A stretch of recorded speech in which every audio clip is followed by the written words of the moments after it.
the land of the five rivers.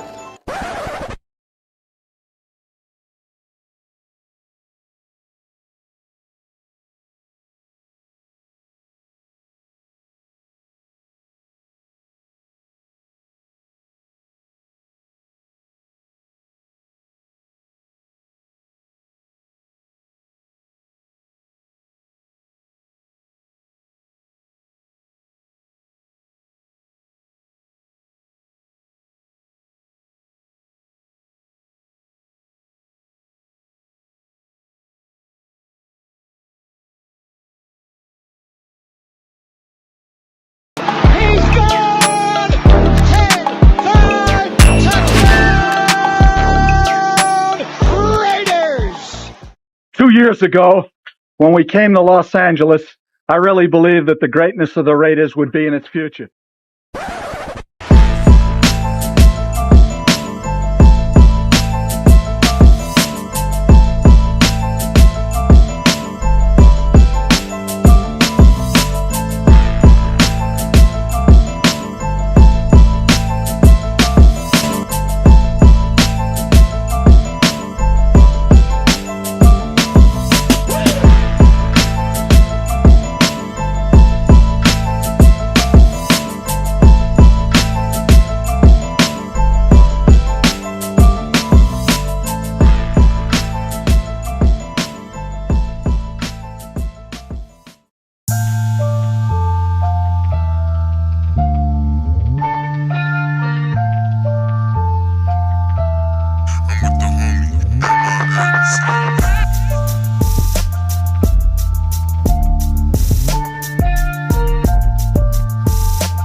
We back.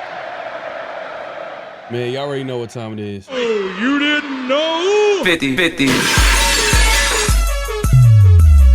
Welcome to the 50-50 Show with PharoahNFL and the Severe Raider, the realest show for Raider Nation. The perpetuation of the greatness of the Raiders to take a professional football team and give it a distinct characteristic that's different from all others. Make sure to clock in, like, comment, subscribe, and hit that notification bell. Man, y'all already know what time it is, man. It's the 50-50 Show. Make sure to clock in. Hit that like button, hit that subscribe button, hit that notification bell. It's that simple. We're going live on both our channels. So if you haven't already, it's your first time viewing the show, definitely subscribe to both channels, as well as hitting that like button and hitting that notification bell so you be notified when we drop new content. Yeah, man. No, we gonna get into it, man. I know it's the late night show, y'all already know what time it is, man. It's the late night show, man. Coach over here clowning, man. Yeah, what took y'all long to start the show, man? Hey, we started it, man. We starting it. Practice went long for my kid, man. We started, man. Daryl in the building, man. Appreciate you coming through. He says, let me roll out the red carpet before you make a headway. Severe Raider. Man. Hey, man. We should have, like, I'm gonna have something for that too. Man. I have a thought in my head. I'm about to make sure I get that done.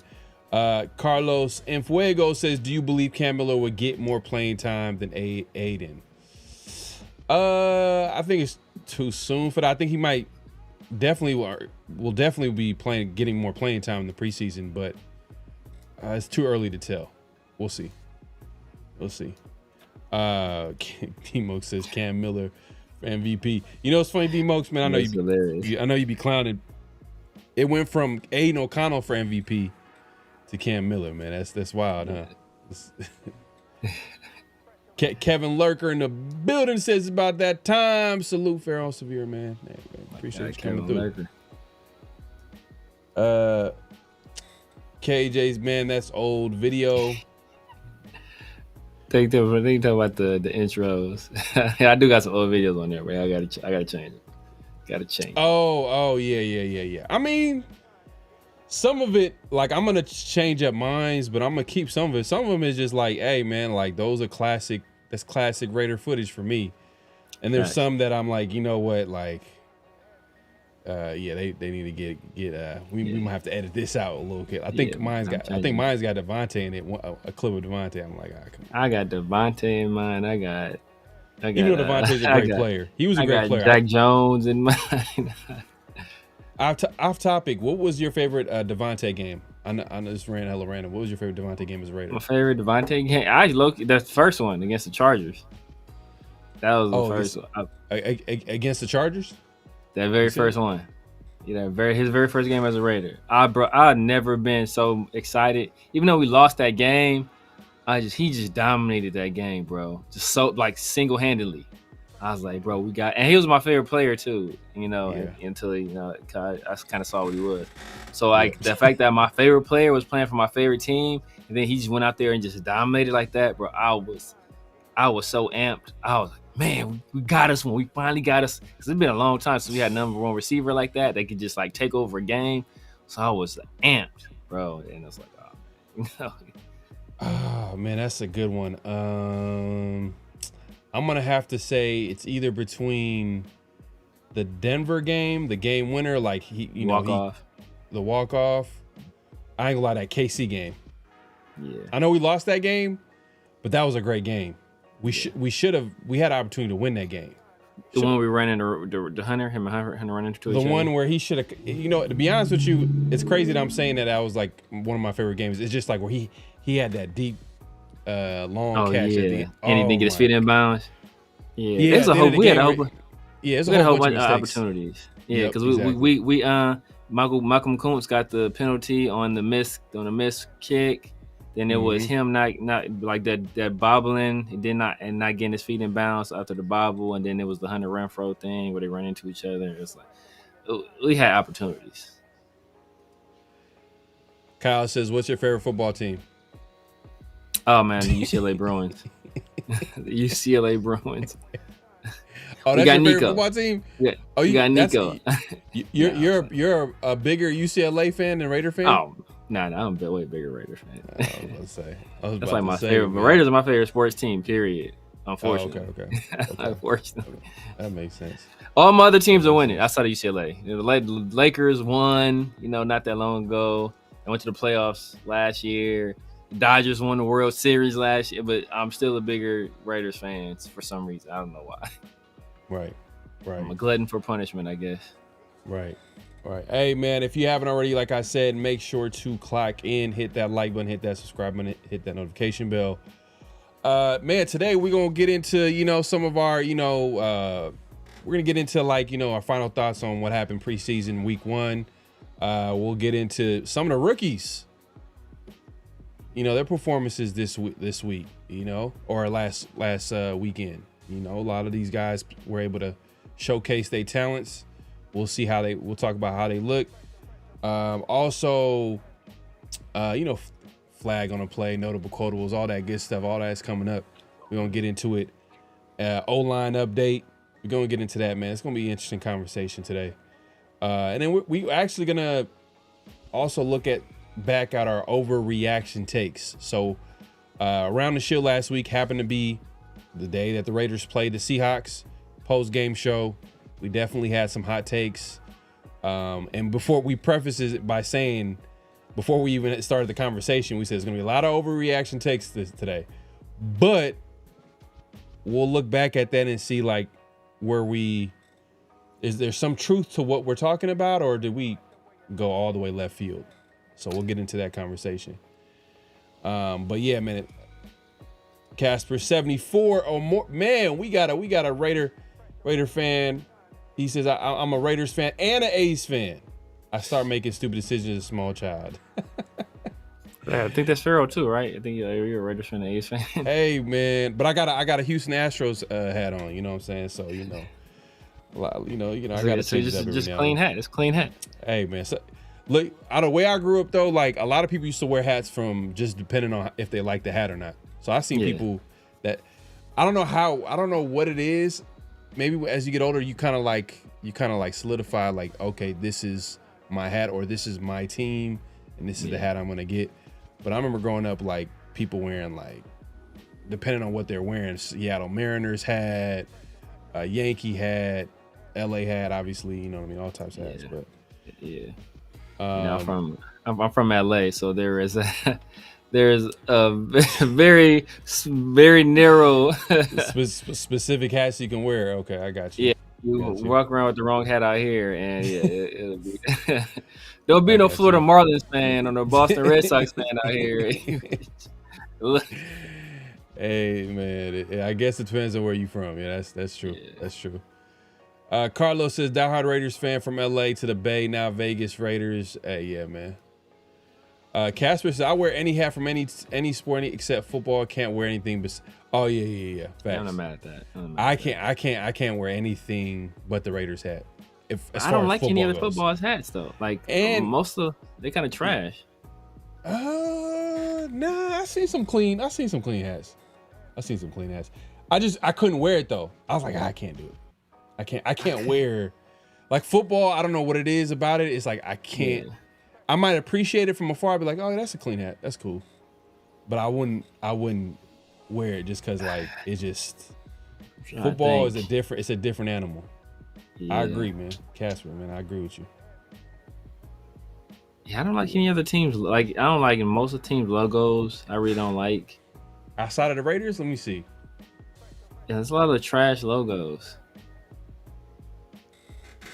Like I could see, not even the Packers. I don't really like their colors. Like the green and mustard. Like it's trash colors. It's trash colors. Like maybe the Falcons. I can see. When I think of Falcons, I think of Michael Vick. I think Mike Vick. You know them classic Mike Vick jerseys, or a Falcons jersey. That's it. I call it a Mike Vick jersey. But like I'm just saying, like he definitely was a. He's what AI was to the Sixers back in the day. Yeah, when I think of Falcons, I think of Mike Vick and I think of Jamal Anderson. Dirty Bird. I just think of Mike Vick. Mike Vick, Warwick Dunn. Who was the tight end? Algie Crumpler. Algie Crumpler. Did Peerless Price play with the Falcons? Peerless Price, I want to say that was the Bills. I know he played for the Bills, but did he play for the Falcons? I think he might have played for the Falcons. He might have played for the Falcons. I remember him for with the Bills. Because think about the receivers that Vic played with. I think Price might have been with the Falcons at some point, but I don't know. But yeah, you know where you're right. I'm trying to think. Like most of it is trash. Like in Coach, the Falcons logo looks like Hulk Hogan. His logo is trash. Logo is trash. Man. Eagles are solid. Eagles solid. Like if it's the all black with like a little bit of green on there, I can rock that. Okay, he played with the Falcons. Coach, you said Vikings have a great logo? That's what I said. Their logo look like Hulk Hogan. Come on, man. And Egalitarian said Peerless Price played with the Falcons. He did play with the Falcons. Yeah, see, I remember with the Falcons. He played for the Bills, all right? He played for the Bills. He played Eric Moles, Peerless Price. Yeah. But I say that's all I remember him with. I can't remember with the Falcons. He was there for a couple seasons. So I'm a Raiders fan, Warriors fan, Sharks fan, Athletics fan. I don't know anything about hockey. I tried to get into hockey a little bit. I tried, when the Kings were good. When the Kings were good, because everybody in LA was like supporting the Kings when they were nice. But ever since then, like they fell off. I stopped watching. Man, what's so crazy? Now that I look back, like it's crazy what like how businesses will do things. Like for example, Disney, the reason why they came up with Mighty Ducks is because they were gonna have a team out there, so they were trying to generate interest in that team, which was I think it was the Ducks. I don't know, was it the Kings? How long? I don't know how long the Kings. No, it was I think it was the Ducks. Mighty Ducks. The Mighty Ducks. Yeah, the Ducks. Yeah, Anaheim Ducks. Actually, man, the Anaheim Ducks, the Mighty Ducks, they got a smooth logo. Like for a hockey logo, it's like that mask, the duck mask. But see, but the thing is though but you've been they got you, bro. They got you. Cause think about it. They got you off the movie, and not just the movie. Remember the show? Yeah, oh yeah, the Ducks, yeah, the cartoon. That was cold. I'm telling you, they got you. Cold. So now they're like, okay, so if you ever want to just become a Hockey's fan, you might be thinking about becoming a Ducks fan or whatever. But I'll still be a Kings fan just because they LA. But the Ducks are Anaheim, just like the Angels. Like they try to flip it and say Los Angeles Angels of Anaheim. Nah, bro, Anaheim. And what's crazy, hockey's a physical game too. Like I'm talking about like they I don't know if they still allow it, but they be brawling. Yeah, they still allow it. I mean, from what I'm told from people, I've never actually personally been. When I told people that have been to like every single type of sports, like team sporting event, I've heard that hockey is like the best to go to in person. Like it's the most fun. I don't know how true that is. So that could be part of the reason why the Knights took off so quickly. Nah, Alec, I can't rock with this, man. It's plain bagel. Yeah. Plain bagel. Yeah, the Cards. It's no other logo I really like, man, to be honest with you. The Seahawks one is not bad. I don't like animal logos. You don't like animal logos? That's like that eliminates half the NFL. Yeah, that definitely. Oh yeah. So coaching and Marcus Banks agree. They I guess they both been to hockey games. I've heard. He's like, I know people that used to work at Staples, and they just like, man, hockey games go up. Like hockey games is dope. Yeah, man, I gotta go. I gotta go to one experience it. I've never been. Hockey's legit. Okay. Cardinals. Man, you get too spot right now. Yeah, that was that's random. like a weird. That's a weird. Alec, right? I'm gonna have to. Nah, bro. The Jaguars for shows. It's ugly. Jaguars ugly to me. I don't know. Yeah. The Panthers one is cool. Panthers one's not bad. There's no. The Cardinals are such a weird. Like that's a weird thing to name your team after. Like, cause that's like a very like soft bird. Like that's not like this is like a Seahawk. It's like a Seahawk. It's an eagle. Like you think about like they're like predatory animals. Like nobody thinks of like like a cardinal. That's like I don't know. It's very. I don't want to say effeminate, but yeah, that's what. How about the Giants? I'm an LA dude. I ain't rocking with no NY. Like I would never rock. Oh, okay, that's the bias. It's West Coast bias, right? I was just talking about. I thought we were just gonna keep it real, just talk about like how it has. Like now, the bias came out. Yeah, definitely. The Steelers. I will give the Steelers. I will because and it's classic too. I ain't mad at the Steelers. Yeah. The Bucks is not trash. But yeah, Bucks. Kind of. I mean, when did the Bucks? Where they change? Yeah, because I feel like that's like they kind of stole the Raider swag a little bit. The pirate, like definitely stole the Raider swag, but they had to because like them creamsicle joints, they had to do something.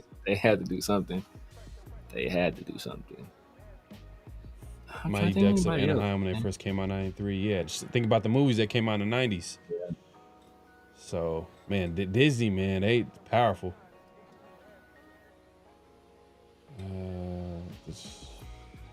The San Francisco. Oh man, that's unfortunate. Yeah, man. You know what? That's now that I think about it, like the Falcons is clean. Falcons clean. The Eagles, like you said, Eagles. I can get down with the Eagles. And you said Steelers, okay. Steelers is clean. But reality though, the best hats are like baseball hats. Facts. Because they gotta because baseball hats wear them. Baseball players wear them. Yeah. So like that's like you gotta have a clean hat. If you don't got a clean hat, it's like there's a lot of baseball hats that are like clean compared to like an NFL hat. Like St. Louis Cardinals got a clean. They had is clean. The Boston Red Sox had is like most of them are. It's like very few bad ones. Like the Miami Marlins are trash. Looks like hats are trash. There are very few teams with like bad hats. Like that M is ugly to me. But even the Giants is cool. Like Giants is clean, bro. Giants is cool. I can't Giants is clean. I don't really wear a lot of orange, but that's smooth. Cause it pops. Yeah, it pops. The Angels, I really don't rock with the Angels. The old Angels logo, I like. The old Angels hats with the A, the dark blue with the A with the red ring. That was clean. I can do that. That one was clean, but the new ones I don't really like, especially like when they had the ones with like with the wing on the end. That was trash. Yeah. But the old ones, like when they were the California Angels, those was clean. Those were clean. Yeah. The A's is cool too. Man, I don't be rocking no green like that, but like that's yeah, to throw that in there. Now, yeah, A's is clean. Pittsburgh Pirates. It's I like clean. they had too. But it's like I said, I can't. Yeah, like the Phillies, the Pirates. It's certain ones you can't be. Yeah, man. My bad, bro. My bad. My bad. I can get away with the LA. If it's LA, I can rock. If it's an LA hat, I can rock that LA hat. Can't rock no Texas Rangers hat. Can't rock no. There's a whole bunch of hats out here, man. Like I said, the Florida Marlins, Texas Rangers. You can't do with the T on there. Nah, bro. Nah. Okay. Can't do it. Can't do it out here. Trying to think. How about Diamondbacks? Diamondbacks is theirs. I really don't. There's the A with the little weird diamonds on there. I don't hate it, but it's not one I would like rock. I don't hate it though. Mariners. No, yo, hell no. Oh, hell no. Seattle Mariners. Oh, okay. Can't do it out here, bro. Can't do it out here. Okay. Yankees hat is clean though. I ain't gonna front. Yankees hat is clean. You definitely can't do that out here. Oh my goodness. But I ain't gonna lie, Yankees like that hat is. It's just. I'm not gonna lie. Like you don't even have to be a Yankees fan. It's just a clean hat, bro. Yeah. Dodgers hat is clean too. Dodgers hat is classic. That's like to me. That's just like the cleanest one. Of course it is. Bro. That's just clean. I mean, like I like the St. Louis one though too. Though just the St. Louis with the SL on there, just like that's smooth. Detroit. That Tigers one is that's clean too. Detroit hat. Too. White Sox. Okay. All right. Yeah, White Sox is clean. White Sox is clean too. Yeah, White Sox is clean. Can't lie about that. That was clean. That's clean. Yeah. Cubs one I hate. see that's so baseball hats probably probably the best. Like and basketball hats probably might be even worse. Basketball hat. Yeah. Like if you have to rank them, it's like baseball's number one, and then after that you probably throw in football. I'm just basing it off the Raiders hat, like for me. Yes, but, you know what? I'll probably have to go basketball number 2. I'll probably go basketball 2. We talking about like the Bulls hat. Yeah, man. Yeah, you got the Bulls. I think the Lakers hat is clean. I think even the Clippers one ain't bad. Who else got the Timberwolves hat especially with the one with just the wolf on there. I think that's clean. It's a few teams on there. The Heat is clean. It's a few. Like football, all of them is trash outside the Raiders, really. But I think basketball got like a few teams. All right, that's clean. I gotta. You know what? I gotta look at this, bro. I gotta look at the football. Oh, and like the Spurs, the Spurs one, especially like the Spurs. The Spurs is cool too. It's a few cool basketball teams hats. Let me see. NFL. I'm trying to think another year. I already said the Heat. The Knicks hat is cool too. The Knicks, I ain't no Knicks fan, but though I said that logo go up. Ooh, I ain't gonna lie. Houston Oilers. I seen the Houston Oilers hat. That shit was clean. The Oilers is clean. They ain't a team no more, so I don't count. But it's a throwback. It's clean. We said the Steelers was clean. It was clean. How you feel about the Jets? Man. That's not bad. Just cool. Just cool. Ravens. Ravens is cool too. Just like the new ones. Just the bird on there. Dolphins. That's cool. If it's the white hat with the Dolphins logo on there, that's clean. You use any other color, it's trash. But it gotta be like the base of the hat gotta be white. Let me see. Oh, Saints. Saints ain't bad. It's just hella simple. It's just Seahawks. I ain't rocking with the Seahawks. The 49ers. Can't lie. The 49ers is they cool. It's cool. I can't lie. We play them this week. Can't lie. We play them this week, Yeah. and we got a joint practice this week, this Thursday. That's gonna be a big test because they're a physical team, and the Seahawks, the team that we just played in the week 1 of preseason, it felt like they came ready to play. I mean, it's week 1 preseason game. Like we said, like the other day, like we're not gonna like look into who wins the game or not. We're just gonna look at like certain parts that were concerning. And looking back at it, I think linebackers didn't come to play that day. Our linebackers, that second level, that defense didn't come to play. Defensive line didn't really feel like they getting pressure. And let's actually go to our overreaction takes, because that's what we said in the beginning of the show. We're gonna react, or we're gonna look back at our overreaction. Our overreaction tapes happened last week after the game, and I was immediately just watching it. I'm like, man, we're gonna have a terrible defense this year. That was my overreaction take. Now looking back at it, is there a possible chance that I'm wrong? For sure, definitely. Am I concerned still? Yes, I am, because looking at the talent on this defense, outside of Max Crosby, who can you tell me without a doubt is going to be a playmaker on this defense? There's a lot of question marks. Yeah, there's nobody without a doubt. Exactly. You know what I mean? So like, a lot of it is going to be counting on the coaches.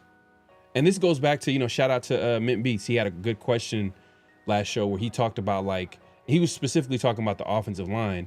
But if you think about it as a whole, like, do you believe the talent is more important or coaching? Yeah. And I think, you can make valid points for both, but I feel like at the end of the day, I think the coaching sets the floor and the talent is obviously going to set your ceiling. Yeah. In my opinion. You know what I mean? The coaching will probably get the most out of whatever you got.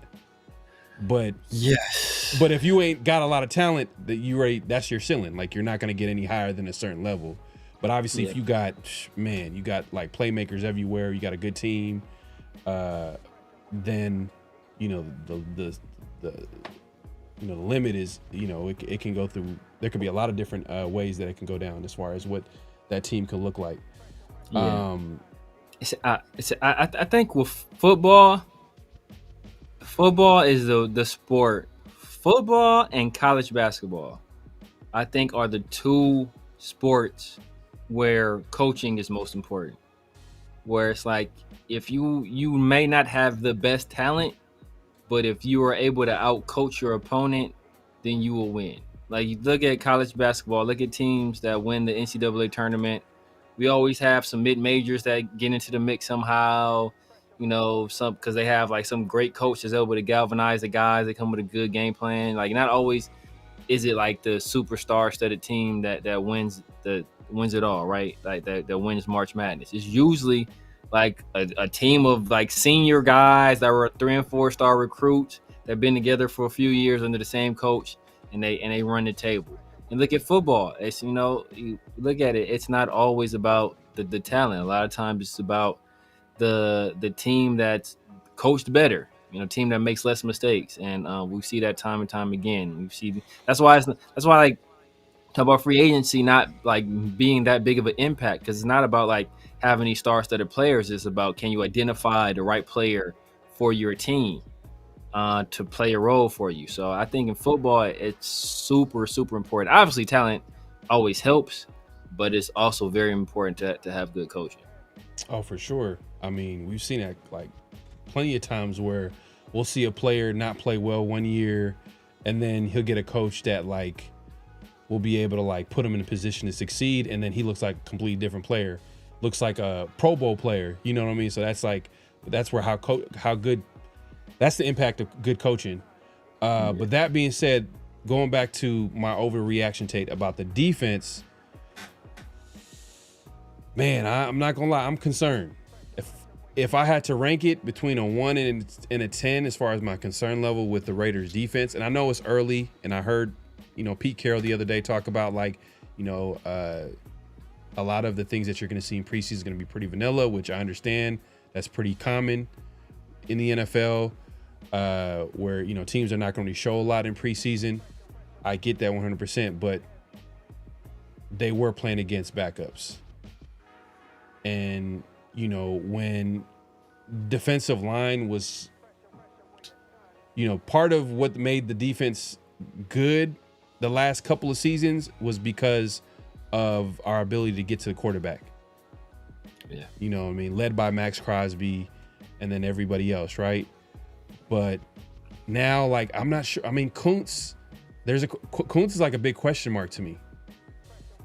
Like, I want to see Kuntz be successful. I want to see him ball out, but like to expect him to come back from that injury the same, 1 year removed from an injury that takes about 2 years to fully get back to your original explosive self.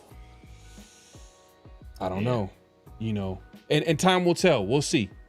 But I will say between a 1 and a 10 being the most concerned, I'll put it at like 7, 8 when it comes to the Raiders defense. Now the secondary, gives me a little hope, because I know what Pete Carroll can do with a secondary, especially a young secondary, and I can see that. But getting after the quarterback, just looking at the talent level, it's a lot of young pieces there, and it's just like, I don't know what it's gonna look like. I'm not sure what it's gonna look like, but we'll see. And then the linebacker is kind of questionable as well. We're kind of depending on like a Devin White to be the guy. Hey, you know what? I will say though,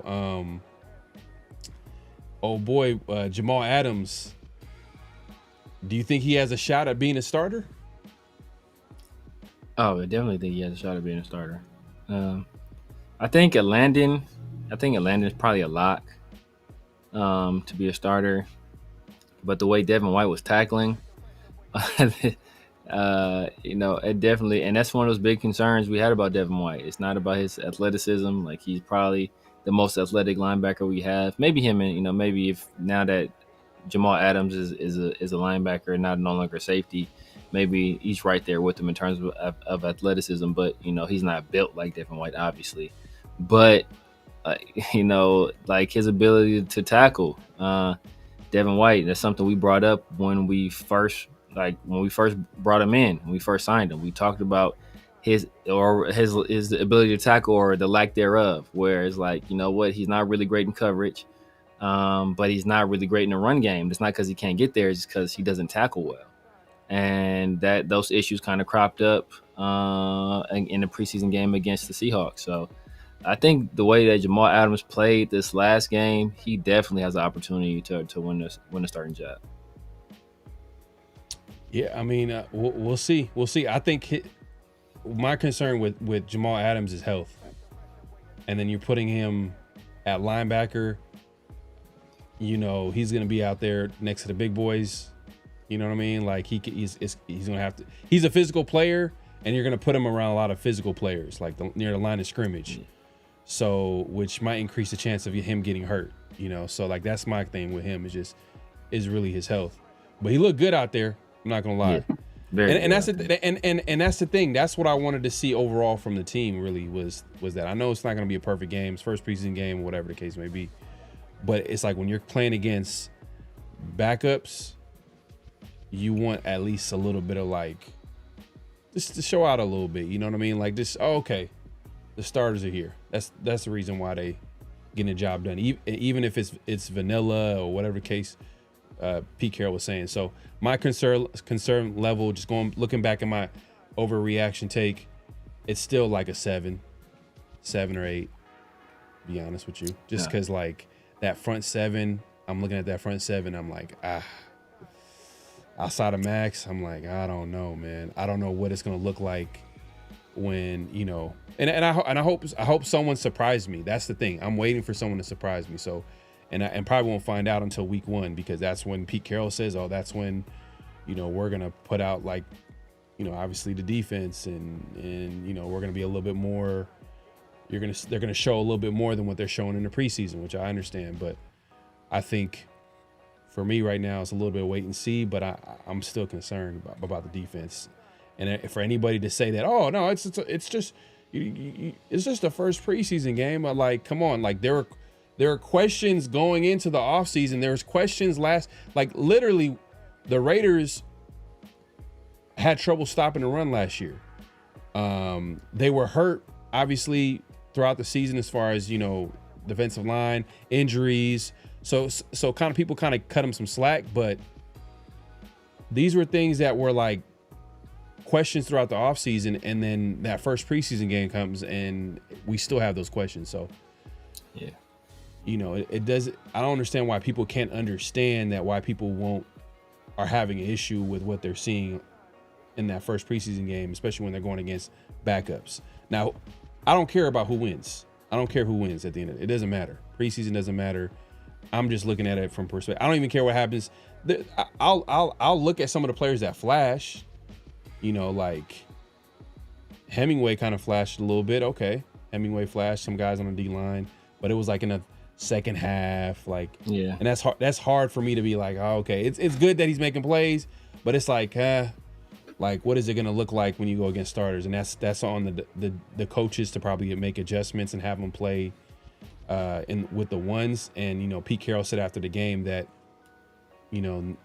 the starters are gonna be playing plenty of snaps this next game. So which is interesting, man. I like the attitude that Pete Carroll is going about it. Like he's like, nah, y'all need to get as much snaps against the ones, or you need to get as much snaps as possible. And I like that. I like the way he's kind of going about it, because in years past, a lot of coaches kind of tend to be a little bit conservative and like, we don't want to get this player hurt. We want to save him for the regular season and all that type of stuff. But what happens is that first game, you can see like there's a lot of rust. But I want to hear your take on your overreaction take, because you went to the offense. Yes. And your overreaction take was about, you said, I think specifically you said that the Raiders were going to be a bottom 20 running team, rushing offense. Yes. Do you still feel that way? That was based on exclusively what I saw that day. And I was just saying, if what I saw that day continues, will that be the case? Definitely. Do I expect it to continue? No. A lot of that had to do with just, like there was a lot of miscommunications on the line, a lot of missed assignments. You can tell guys just weren't comfortable in their roles. I think Parham and Miller, I think they only played the one series, if I recall correctly. I think Glaze played a little bit longer than that. And then, Meredith and JPJ, they were out there for an extended period of time.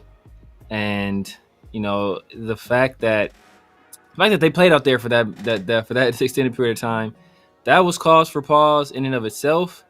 And the fact that they were out there for that extended period of time and neither one of them looked great, that's also cause for concern. Neither one of them I would classify as bad, but when you're playing against 2s and 3s and you're expected to be a starter, I want to see domination, and that's not what I saw. And it's even looking at the tape, and that's what I think. That's where people, that's where the disconnect happens. And shout out to Anthony, man. Hey, let me know if you're gonna be out here in Billiontown on Sunday, man. I'm an LA dude. Like literally, that stadium's like 10 minutes from where I stay, bro. So I'd love to come out and support the kids, man. I'll bring my son out. He likes watching youth football, man. So yeah, let us know. But back to my point, man. I think that's the disconnect happens where people, they will discard what they see because they'll attribute it to, oh, it's just preseason. I don't care about it just being preseason. And, I'm not looking at necessarily the result of the game for sure. I'm not looking at not even necessarily the result of any particular play, but I'm just looking at the machinations of that play. You know what? Hey, how did guys handle this? Did they pick up the blitz? Was the communication good on this play? Like, what kind of technique did the guy use? Were they passing off the stunts correctly? How good did they handle the silent count? Like all that stuff matters. How clean were the snaps? Like all that stuff. Looking at how good was the guy's footwork on this particular play? Like hey, on this duo play, did they set it up correctly? Was did he flip his hips and create the line? Like you look at that kind of stuff and you look at the execution there. Looking at Genty, like, oh, you know what? Did he read the hole? When he saw the hole, did he have a burst to and through the hole? Like all that stuff. Oh, did he recognize the cutback lane? How was his pass pro in this particular play? Like how was his route on this particular play when he was coming out of backfield for a catch? Like you look at these things and you might not, and that stuff is you can't attribute that to it's vanilla play calling, because these are the fundamentals, right? Like calling a more complicated scheme isn't going to fix fundamentals, right? Like you can get better plays. You might be able to get guys open because you scheme them open, but yet and still football, it comes down to the fundamentals: blocking, tackling, running the proper routes. Like all that stuff is just fundamental stuff. And when you're not executing on the fundamentals, that's where the concern comes in. And that's where the concern comes in, especially on the offensive line, because they weren't executing on the fundamental things. And if they aren't executing on the fundamental things, that makes the job that much more difficult for a guy like Genty. And we kind of saw the first play. I already said he missed the cutback lane. And there's another lane that was open that he didn't have the burst to get through, and so he ended up getting tackled for a 3-yard loss. Second play, he got hit in the backfield. Literally nothing he can do. Third play, where's there an opportunity to bounce around outside? If he was a more explosive back, maybe he could have bounced a bit. Instead, it would have been extremely difficult for any back, unless you're like, one of the elite athletes in the NFL. So it's not a lot of anybody could have did on that run. So that was more offensive line in him. So if the offensive line, so out of his 3 runs, 2 of them were essentially blown up because of bad offensive line play.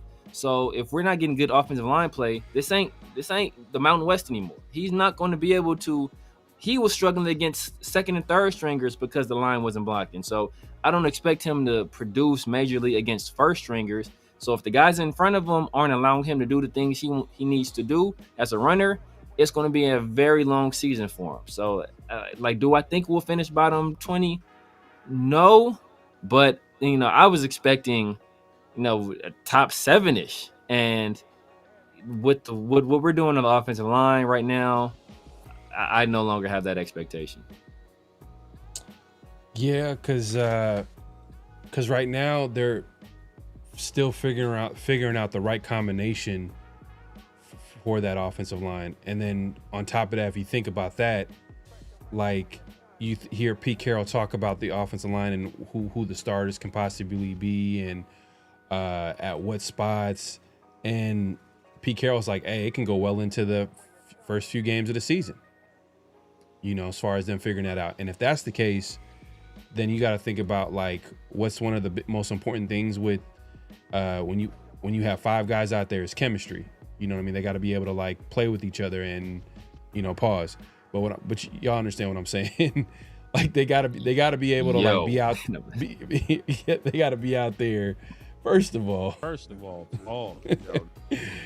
But they gotta be out there and playing meaningful snaps. And like if they're not able to do that, like at the end of the day, like it's just gonna take time. And we seen that last year where it felt like no one was on the same page, and like it took a little bit for Colt Miller to come back.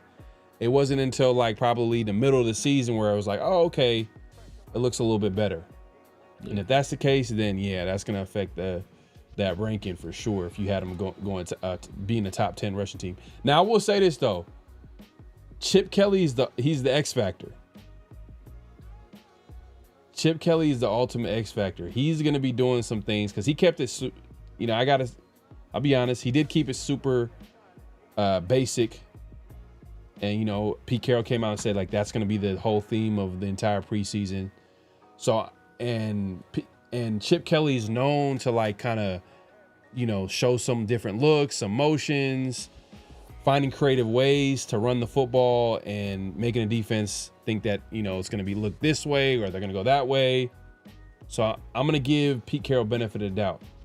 How's that going to look like? Is there going to be a little bit of an adjustment period for that too? Like it seems like that might be in there, but then I'm going to give Chip Kelly a little bit more benefit of doubt because there's also going to be situations where, man, that was a great play. That was a great play call. That's a great, because what's going to happen is they're going to be inconsistent to begin with. I feel like, yeah, just because they're still trying to figure out who's the starters. Yeah, going to take like 4 or 5 games of the same starters, and then we're going to start seeing like, oh, okay, more consistency from them, but we'll see. I think that's definitely a concern level, and I guess it's a good segue. We could talk about one of the big storylines coming out of training camp, and then coming from that game, and even the last few days in training camp, is Jackson Powers-Johnson and Jordan Meredith. That battle that's happening, or is there even a battle happening? I mean, at this point, like, no, it seems like it's not a battle.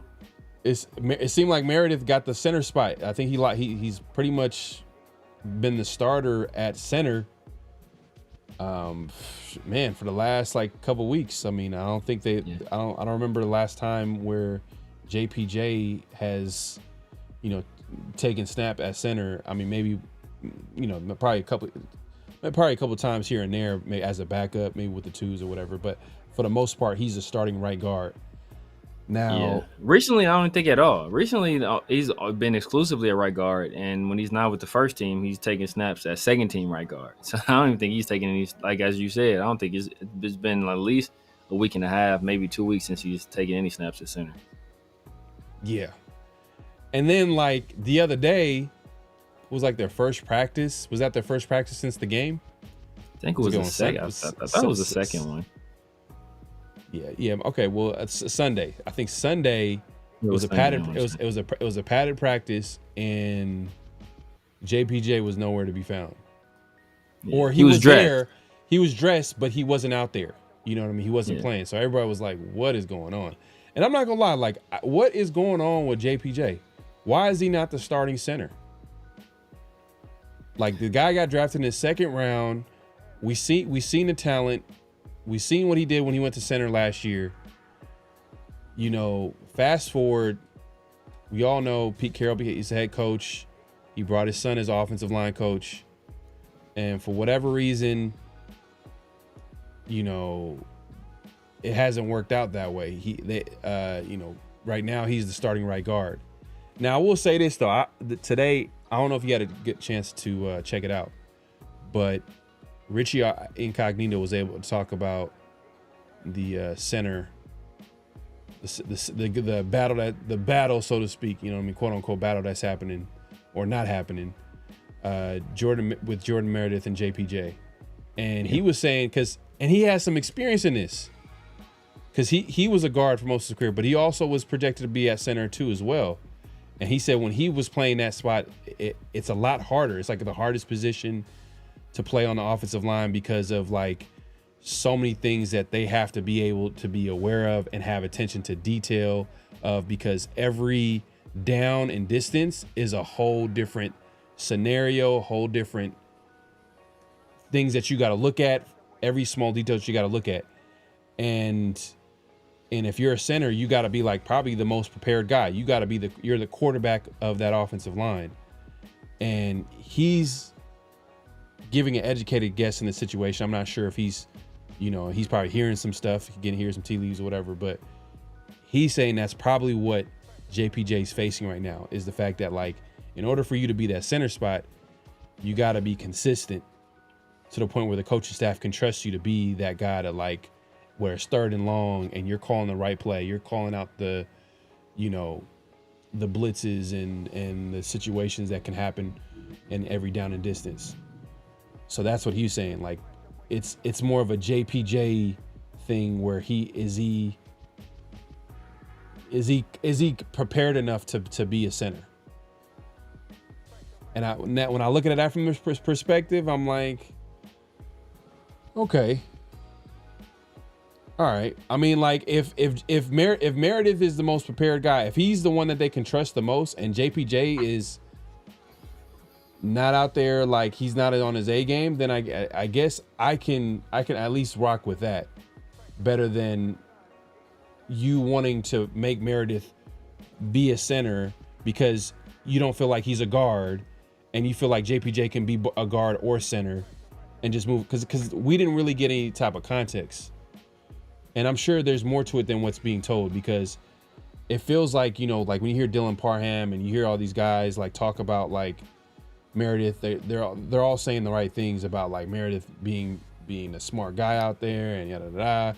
But even like Adam Butler saying like the other day where he was like, oh yeah, whenever he decides to, he's an all-pro guard. It's almost like that was like a message from the coaches that was sent to the players for him to say that. Like, why would you say that when you know that he's in a competition to be a center? That was just weird. If you think about it, like, at first I took it like, oh man, that's a great compliment. But then I was like, man, like, isn't he battling for center? So why are you trying to, I don't know. It's a weird situation. Yeah.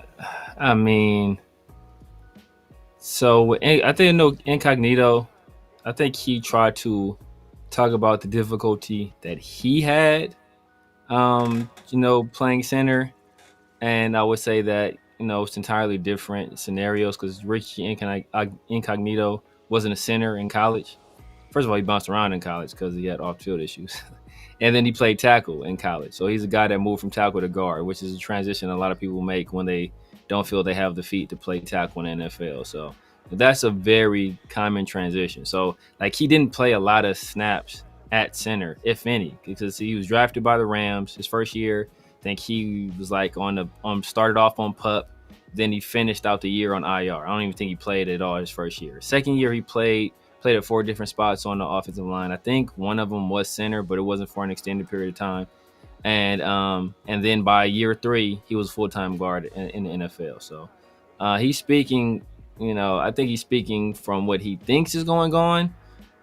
But just in terms of preparation, think about JPJ's been preparing all offseason. We heard about the kind of preparation he's been doing, the time he's been taking to get himself ready to play center. The fact that he flew down to Miami to work with Geno because he knew how important the center quarterback relationship was, and he wanted to make sure that those guys were on the same page. So you're telling me a guy that's flying down there, preemptively, not at the behest of anybody, but volunteering to do that, to put in that extra work just so that relationship between those two is good. A guy who Max initially, didn't like because of his maturity, and now got to a point there where Max trusts a guy to host his podcast when he goes on vacation, and a guy that's been working with them. So he has that kind of trust. The leader of your team, the face of your franchise, has that kind of trust in this guy.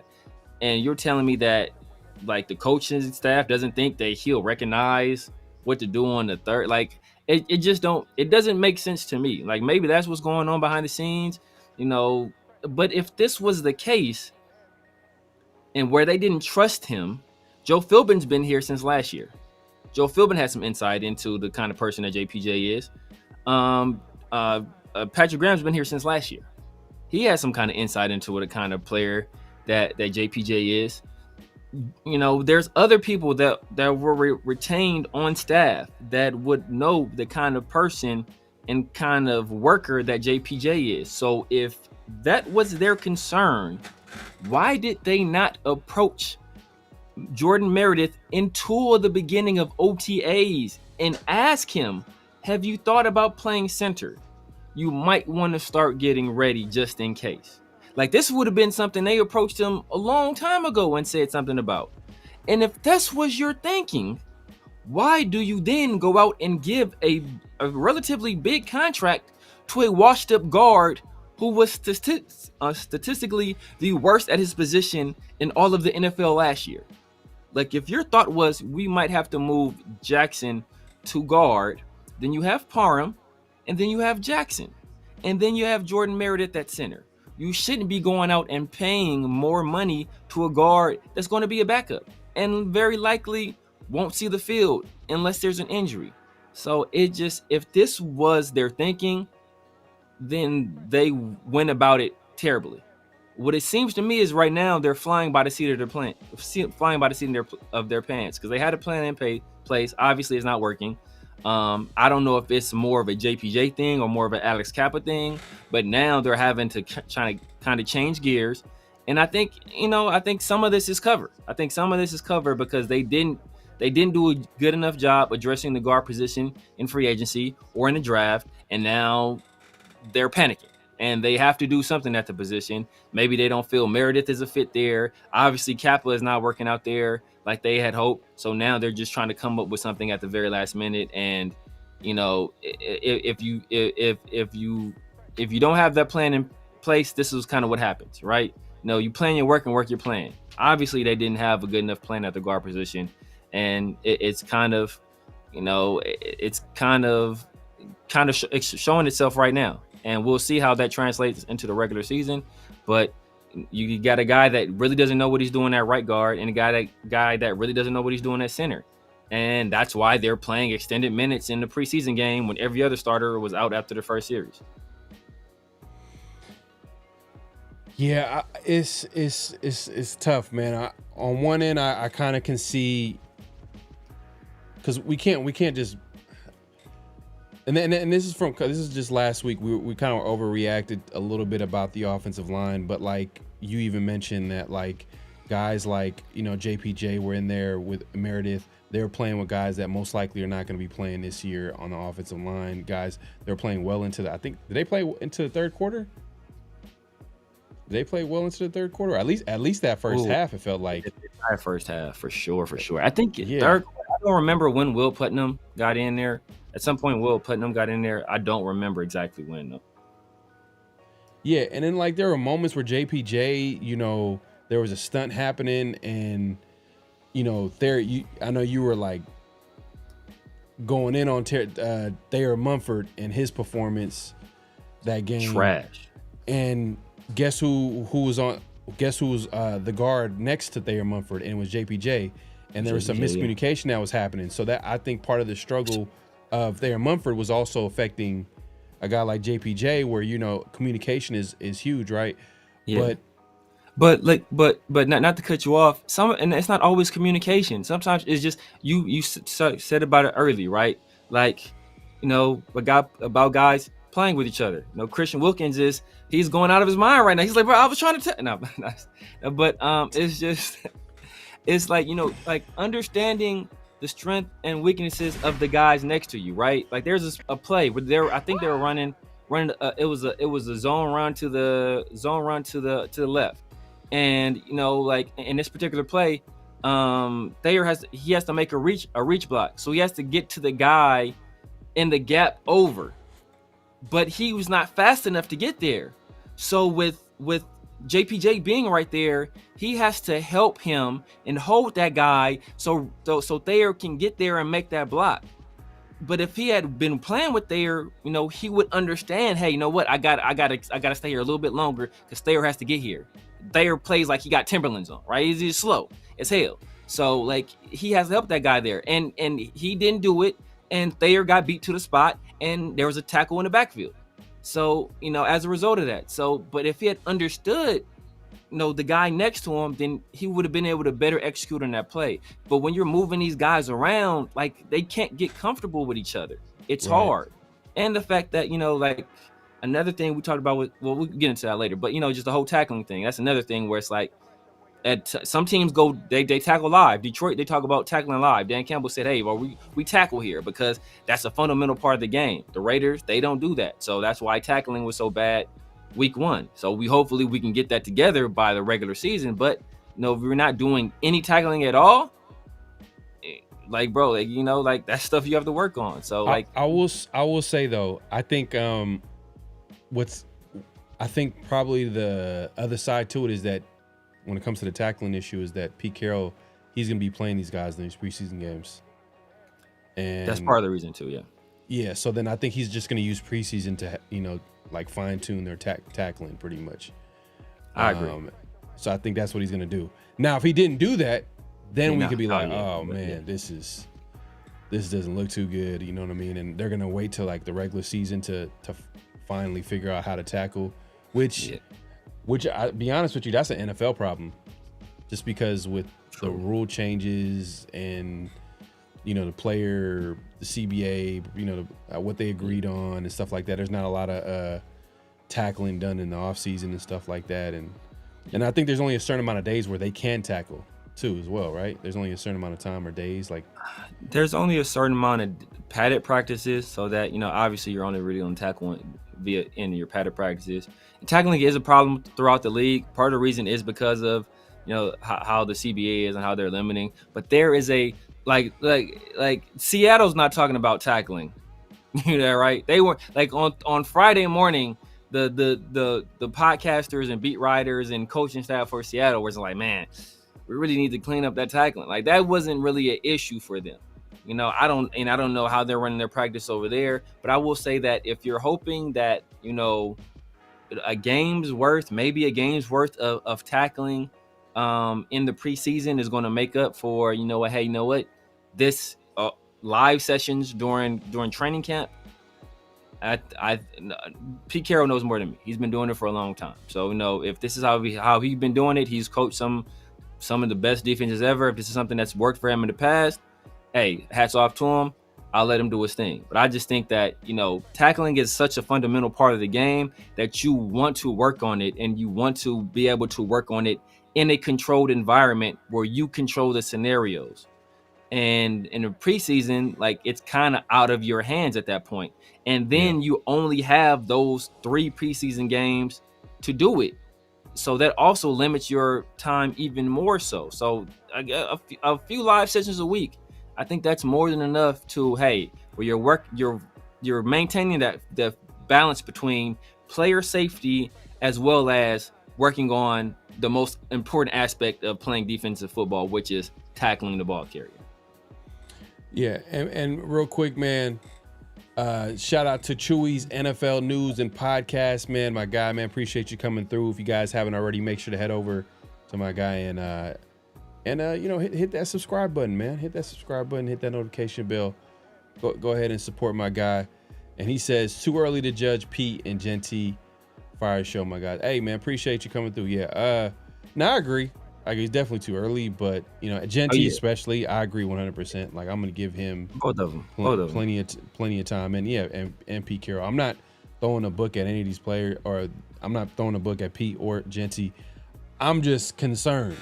So for my overreaction takes, they haven't really changed so much into more so like I'm concerned. Yeah, like I'm concerned that like the backups looked better than our starters. Yeah. Last game, I'm a little concerned. I'm concerned that the defensive line didn't really get any pressure. And I'm concerned that and also I want to say this too. It's not like, because a lot of people are like, oh man, people are like overreacting after the first game, saying that the Raiders season is down to like it's doom and gloom. But the reality is that like we've been talking about the team. We're like, hey, 2025 is not going to be the season for the Raiders. If we're being honest, we've been talking about that. Other people ain't talking like that. Yeah, we've been saying that, and Pete Carroll didn't say that either. Pete Carroll said 10 wins. is what he expects. I think that's what he said, something to that effect. And I'll be happy with that. But realistically, looking at the team, the depth on the team, and I'm like, just looking at the competition, I'm looking at it like if they have another good offseason, good draft, next offseason, then I could look at 2026 and be like, okay, now the Raiders can be a possible contender to make the playoffs. But I just couldn't see it this season. And then it's just a matter of how they would get there. And now I'm looking at it, I'm like, man, just hearing a lot of what we've been hearing out of training camp, it's been all offense. But lately, you know, just to talk about recently about the training camp and get into that, because I know we kind of were talking about the offensive line and JPJ. Defense been responding. They've been physical from what we heard from last training camp practice they had. Devin White had a couple of interceptions today. Your boy, yeah, he got some snaps with the ones. He damn near had a pick in the game too. He broke on the pass nicely. He just didn't come down with it, but yeah, he's been all right. Is he only going to be an outside corner? Is that the only? Are they only going to look at him at outside corner because he took some snaps away from Darian Porter, I believe. Yeah, so you know that's interesting because they have him listed at nickel. I think on the depth chart, I think they have him like the third listed nickel on the depth chart, if I recall correctly. I think he's behind Darnay. Is he behind the kid Greedy too? I think he's behind Greedy too on the depth chart. But you know he's been, or is it JP Scott or JT Scott? But neither here nor there. But I think he's built like an outside corner. He's a long rangy guy. I think he runs like a 4.3 too, if I recall correctly. Baltimore drafted him in the 5th round. So, like, that's an organization we trust with their ability to identify talent. So he's a guy that, you know, he's been making some noise. I initially didn't know if he'd make the team. From what I've been hearing and from what I saw in that preseason game, I think he can make this team. I think he can make this team. What? Incognito also tried to cut. Oh, that's wild. Oh, yeah. He did when he went crazy. That's when he went crazy. I think that's like, bro. Ironically, that was after he was done with the Dolphins, but before he came to us. Damn. Yeah. Ned. He went crazy in the funeral home. Crazy in the funeral home. You have to call the police on him. I want to say. That's crazy. Up in Smoke says, Severe, did you watch the film? The run scheme was extra vanilla inside and outside zone, and it was the first game. You don't think the staff will shore up those mishaps?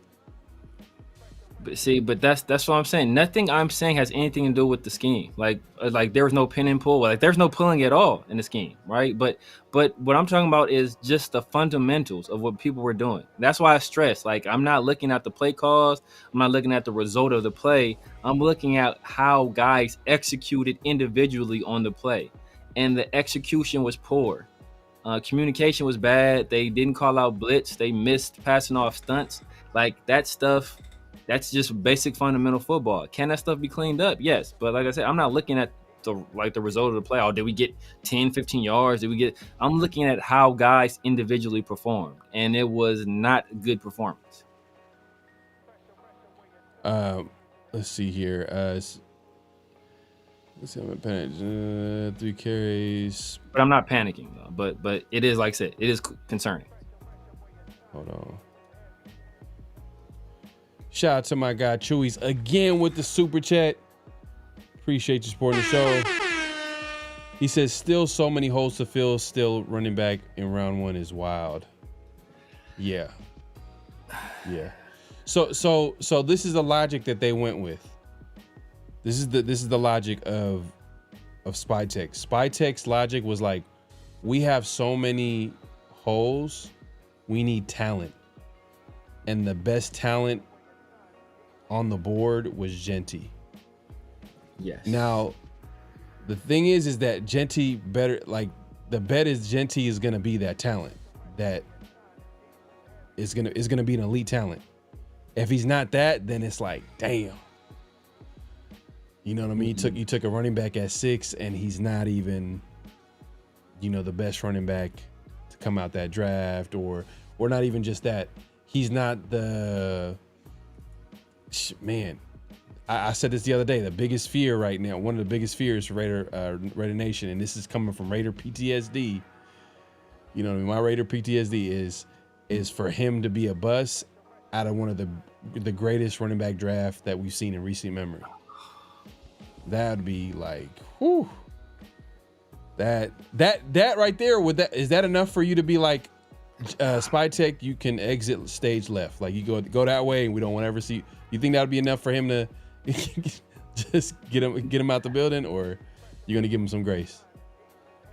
No, I'll give him some grace. If this entire draft class is bad, then still give him time, but because no, but like what I'm saying is, if Genty, and I'm gonna knock on what I don't want this to be good, but let's say if Genty's a bust, yeah, and like everybody else, and we mentioned earlier in the show, one of the bright spots, the rookies that kind of stood out over the weekend was your boy Travion Henderson, who went in the second round.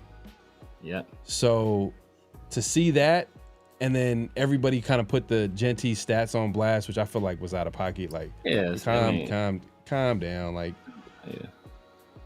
But if he's a bust in a draft where like literally there's great running backs coming out left and right. I mean, with Travion Henderson, if Judkins could get past whatever he's going on with the Browns, obviously Omari Hampton.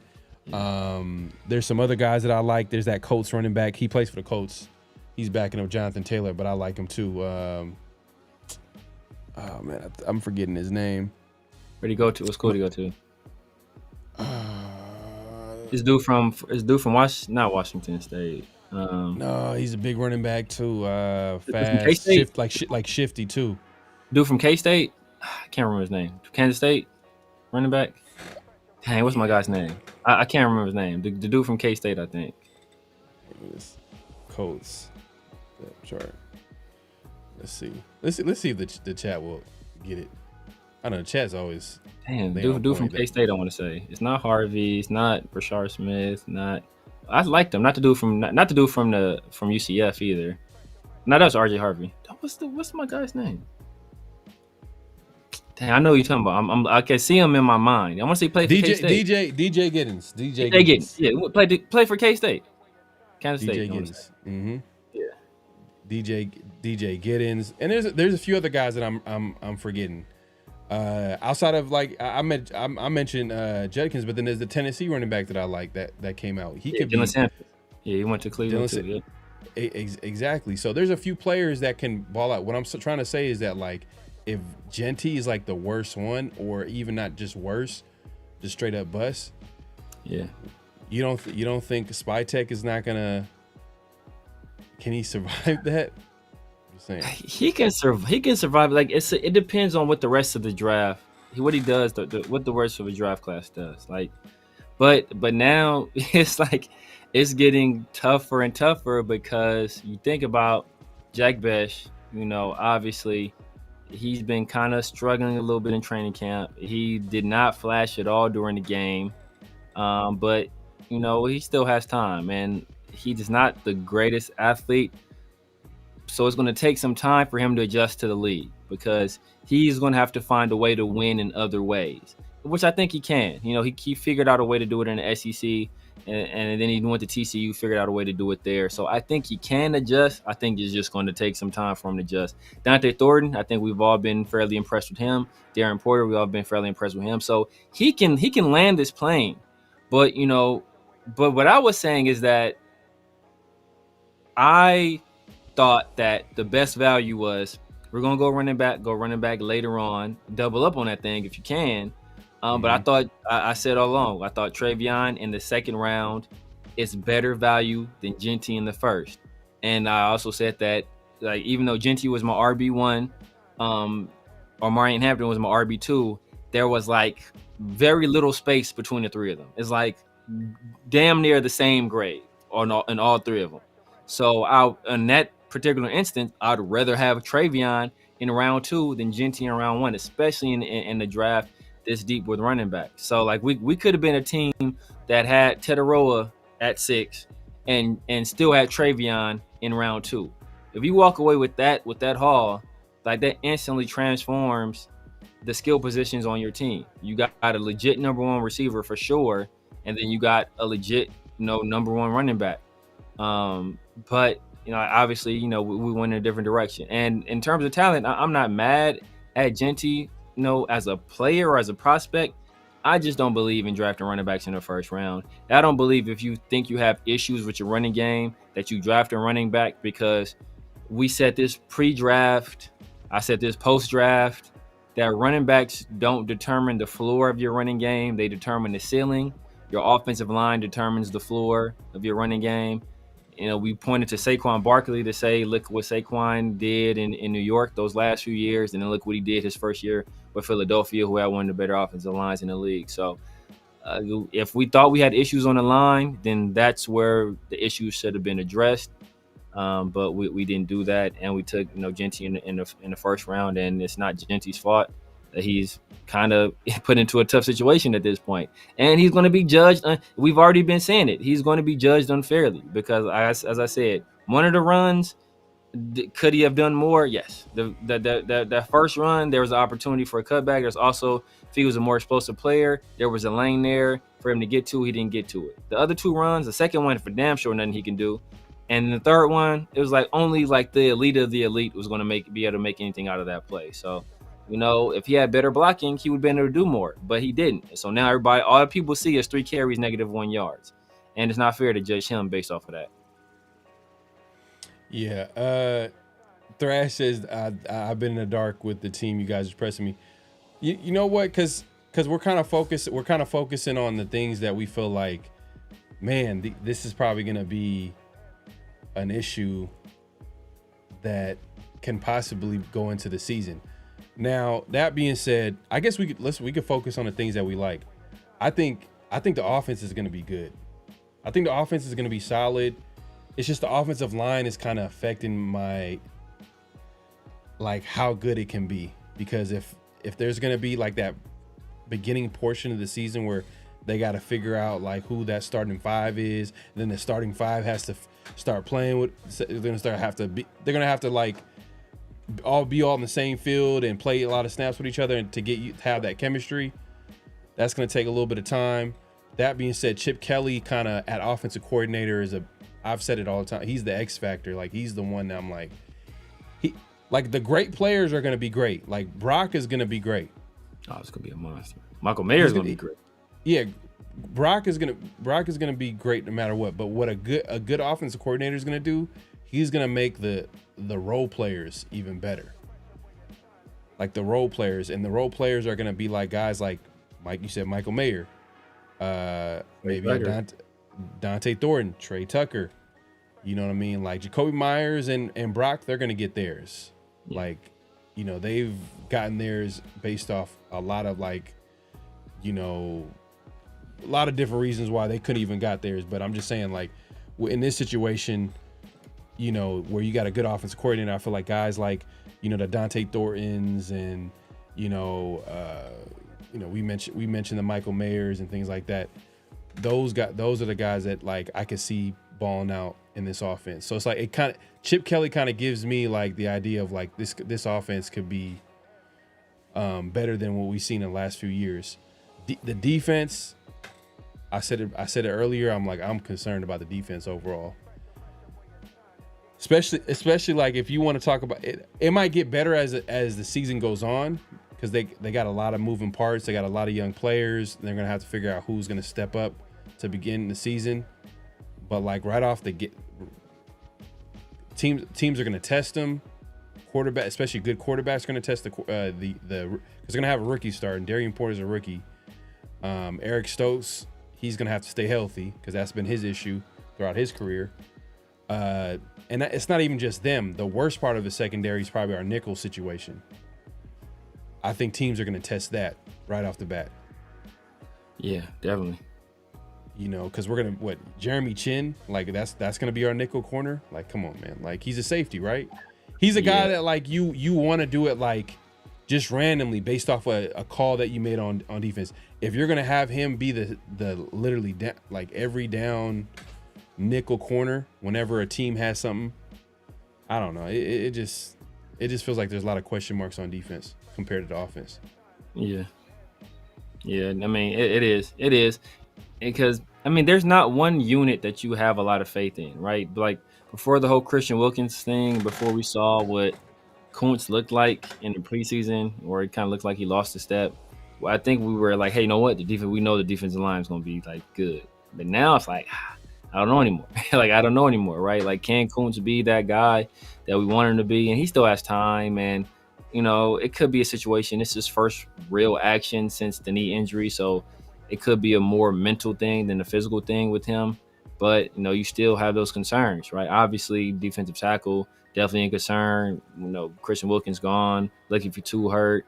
You know, now we're putting a lot of hopes on Jonah Lualu and then Booker, who we just got, right? He's a guy that just literally like his first time with the Raiders was preseason. So like we're depending on a lot of new faces and young faces at that unit. Obviously, we already talked about the concerns with linebacker, and you talked about the concerns in the secondary as well, especially at that nickel position where, you know, we're going to be doing a lot of big nickel with Jeremy Chin as that player in the slot.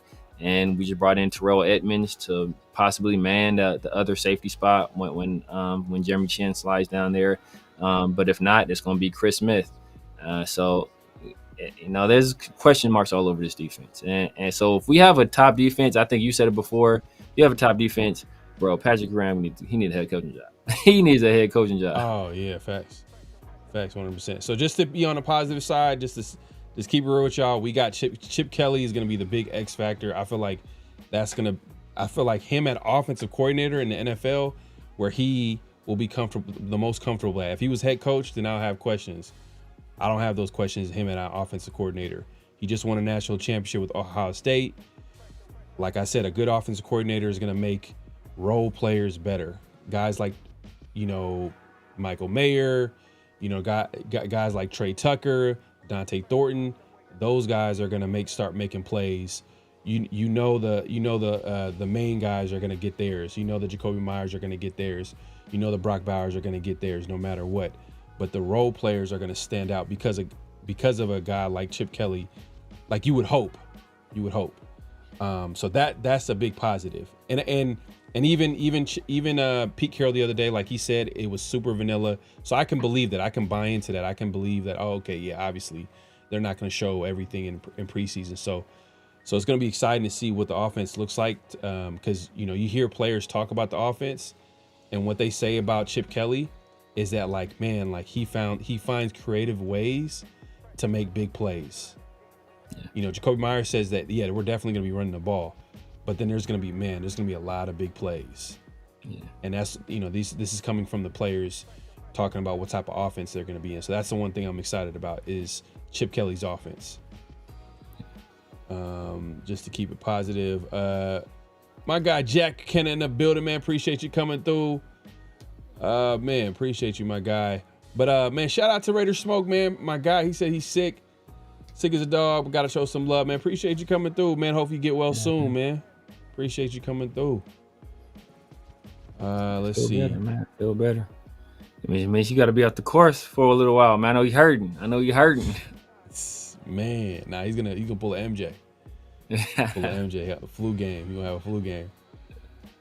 What do you see? We don't. Let's see. Yeah, Ken. Hey, he's all good, man. I just was texting him the other day. He's all good.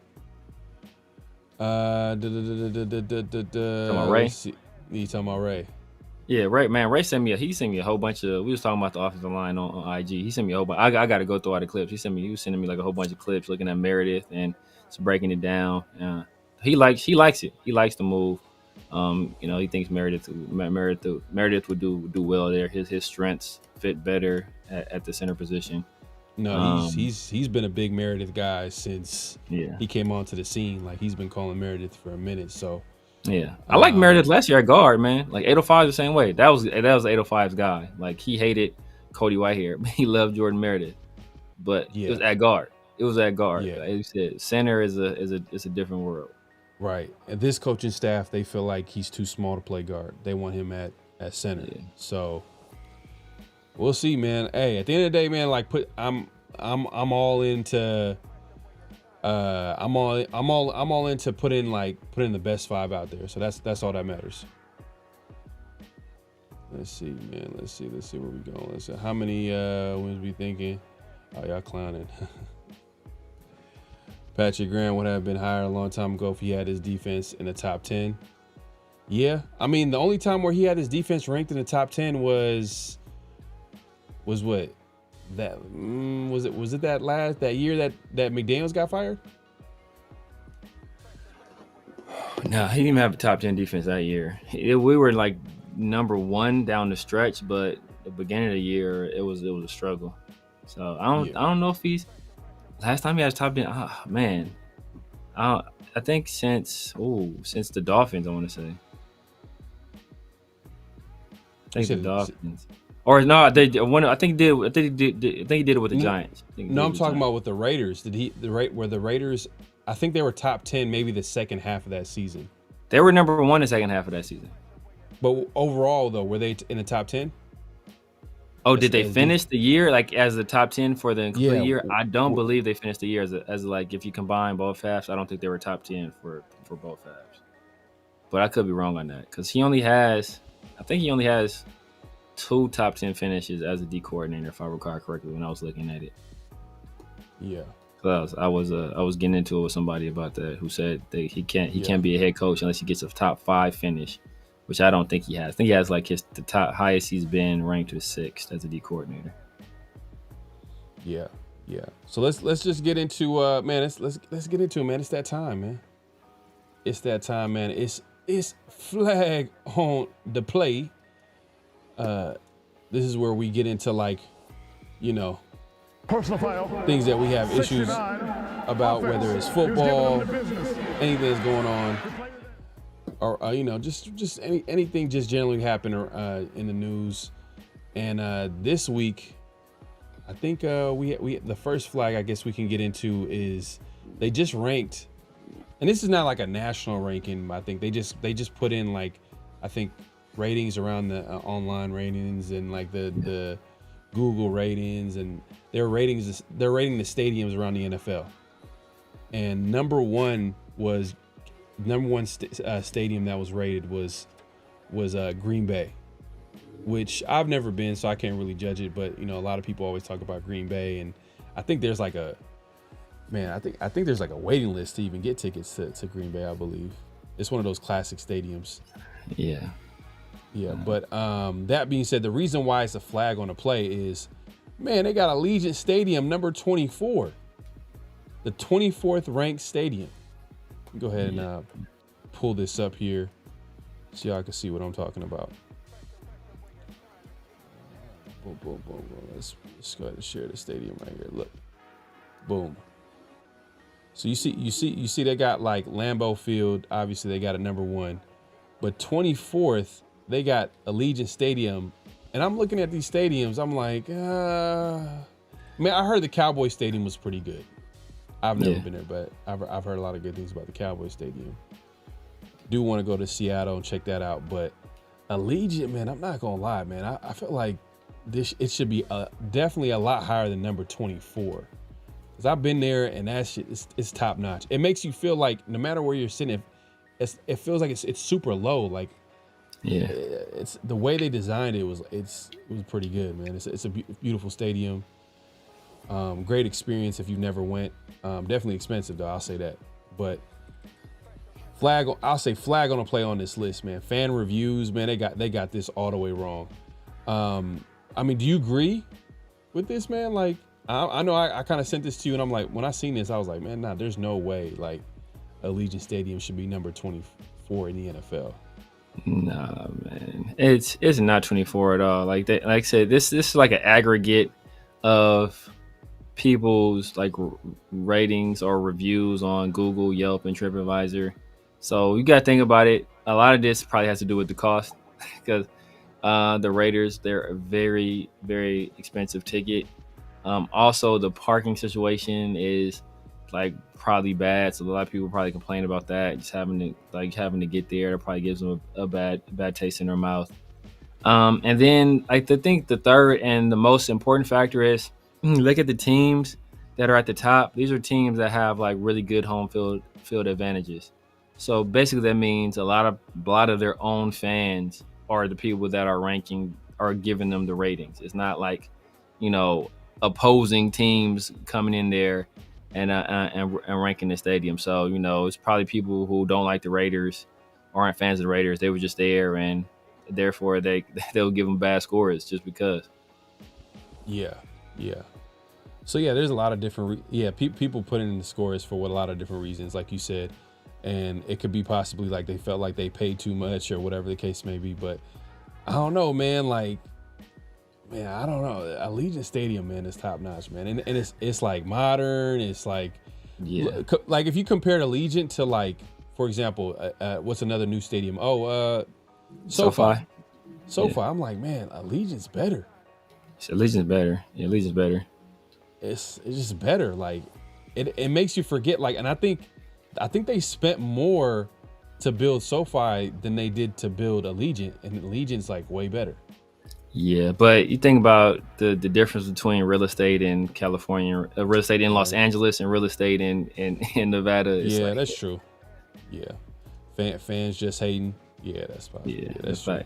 Basically what it is. Because the only stadium I would probably put over ours is the Cowboy Stadium, and I've never been there, but I just heard that it's just like a work of art for football. Like it's just the most beautiful thing. Like if you're a football fan, it's like the most beautiful thing you've ever seen. And in Texas, they take football extreme. Like there's some Texas stadiums are better than some of the pro stadiums we see on here. High school stadiums rather are better than some of the pro teams we have on here. So they take football serious as heck down there. So I'm not mad at Dallas being number one. And they spent more on that stadium too. And it's in Texas where real estate is cheap. So I know that thing is crazy. But outside of that one, there's not a stadium that I've been to that I would say I will put over the Raiders. Like the Superdome, definitely not. Where else? SoFi. Well, SoFi's not, but I wouldn't put SoFi over it. I definitely want to check out the Cowboys Stadium and the Colts. Raiders play the Colts this year. Definitely want to check that out too as well. I heard this Colts Stadium is nice too. Yeah, I'm not sure. I'm not sure if it's better than Allegiant though, man. That's But I you know what? If I go to the game, man, I'll probably tell you. I'll just check it out and let you know once I. You're going to Tennessee, ain't you? No. Are you doing Tennessee? That game's in Vegas. Oh, game's Vegas. Oh, okay. Game's in Vegas. But I heard when people talk about Tennessee, they just have a good time with the extracurricular activities, like just. Yeah. Tennessee's it's supposed to be a fun city. It's like it's a good road game to go, road city to go to. Yeah, man. Like outside of that, they have Pittsburgh number 3. Bro, come on now. That's what I'm saying. It's teams. It's like teams with really good home field advantages that are. That's why it's winning. That's what. So they're basing it off like the energy in the stadium, and I know someone in the chat also mentioned that too. It's like, it's the fact that like, Vegas doesn't have that home field advantage. Because imagine if like the Raiders crowd in Vegas was like the Oakland and LA crowds. Yeah, but you know what another factor is though? It's also like. And then I don't want to like crap on these cities, but like most of these cities is trash. Outside of like Atlanta, like and New Orleans, like most of the other cities are trash. So like by comparison, like the funniest thing you probably did there was go to the game. So like if you go to Green Bay, like you're like, man, this is the funnest I've had this entire time. I'm gonna give you 5 stars. But if you go to a game in Vegas, like bro, I was at the casino, I was winning money, I went to a 5-star restaurant. Like it's not. Like, it's not going to, by comparison to everything else you experienced, it's not going to it's not going to like differentiate it as much from those other things. So, that's naturally going to bring the score down lower, but you go to Seattle, bro, it's raining all the time. Like, it's gloomy. Ain't really, like, what you going to do? Go to Starbucks? Ain't really a whole lot to do out there, maybe visit, some rock and roll museums, see where Kurt Cobain or Jimi Hendrix was at. But other than that, you're going to the game and you're going to have a great time at the game because they have a great home field advantage. So it's going to be extra fun. So you're going to give it high ratings. But you go to Vegas, bro, it's so much stuff to do. It's an adult playground. Yeah. But that's why I'm surprised. I'm surprised that it's slow. But, that's why we called it a flag this week. There's definitely other honorable mentions, but we got another flag, Severe, if you want to introduce the second flag of the week. Yes. So, for any basketball fans, we know that the Oklahoma City Thunder, my favorite player, SGA, they took home the NBA championship this year. But there is a guy on that team. He earned himself another ring, and that is Alex Caruso, former Laker, one of the better six men in the league, and he recently was married. And one of the young superstars on that team is Chet Holmgren. Speaking of Seattle, I want to say he's from the Seattle area, and he showed up to the wedding in a very interesting outfit.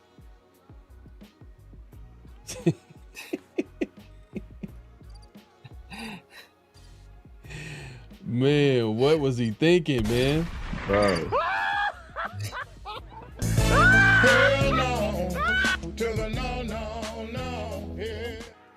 Hey, man, you think he was trying to be funny with this fit, man? This is crazy. To a wedding? Bro, I hope so. I think you sent this to me, and you said people asked him to leave or he got kicked out because people thought he was a pimp. Yeah, that's wild, man. And the thing is too, like, if you're Caruso, would you be mad when you see this, or would you laugh? Probably laugh, because but I'm like this dude came to your wedding looking like he need to get kicked out. If he was in the wedding, then you probably mad. But if he just showed up as a guest and you should dressed like that, at least it was a suit. You probably laughing, clowning, because you're gonna have this picture like forever. Like, this picture is going to, like, you're gonna frame this thing, and this thing is gonna be something you never forget. Like, they go like, man, remember that time you showed up to my wedding in that all white suit? Like, that's crazy work. That is crazy work. And the fact that people asked him to leave because they thought he was a pimp, that is even crazier. That is even crazier. That's wild, man. And the thing is too that they're not gonna let this go. The internet's not gonna let this go. The probably his teammates is not gonna let this go. Like, you remember that time? Man, you wore that nasty ass fit. Never gonna let this go, bro. That's gonna be a memory forever, bro. A memory forever. That's quite crazy, man. Flag on a play on Chet Holmgren for showing up to a wedding looking like, man, he looking crazy. I'm not gonna lie, man. Crazy. He's looking wild, man. But yeah, you said he got kicked out immediately? I didn't even. Oh, no. I don't know if he got kicked out immediately, but he said he's escorted out. He's escorted out. That's crazy. That's crazy. That's hilarious, man. It's even worse that, like, you don't think, because Chet is like legit 7 feet tall. So, like, you don't think, like, you're at a basketball player's wedding, you don't think that this 7 foot dude is like a basketball player too? Like, this dude, obviously this guy's a pimp. Like, get him out of here. Like, nobody could identify the guy that was just drafted. I think it was number 2 overall last year, or the year before last, rather. Like, nobody can remember that. That's that's wild, man. Y'all in the chat going crazy right now, man. But if you haven't already, make sure to clock in, hit that like button, hit that subscribe button, hit that notification bell. We appreciate everybody coming through. Yeah, man. Chet out here looking crazy, man. Yeah, crazy. Imagine if he was like actually one of the groomsmen. Like one of the groomsmen, like, had a role and he showed up like that. Yeah, man. Like, you fired. I'll be pissed. You're fired. You fired immediately. Like, you gonna show up to my wedding looking like a crackhead. Oh man, that's wild, man. That's man. Wild. He looked like he needed one of those hats. He needed like a hat with it too, like the Hollywood Severe hat, but like fedora, like a fedora. The fedora, for sure. That's wild. Like, that's wild, big man. ass feather in it. Man, but we're not done, man. We got notable quotables. This is where we play quotes that we find interesting, that we want to have a conversation about. Let's go ahead and if you want to give the intro to the first notable quotable, Zamir. So the first notable quotable, I know we spoke a little bit about Jamal Adams earlier. JT the Brick, who's a guy that's worked for the Raider organization for a long time. He talked about Jamal Adams, kind of talked about his journey to get to the Raiders, as well as a potential role that he can fill that the Raiders have been lacking for quite some time. Jamal Adams is a very interesting player to me because finally I have a player that I can talk about on the shows who's number one pissed off. Seattle despises him, the fans up there. That's why he was chirping so much. Secondly, he started sending videos to Pete Carroll to say, look over here, I'm healthy. Please give me a chance. He asked for a chance and Pete gave it to him. He is going to have to be all over the field.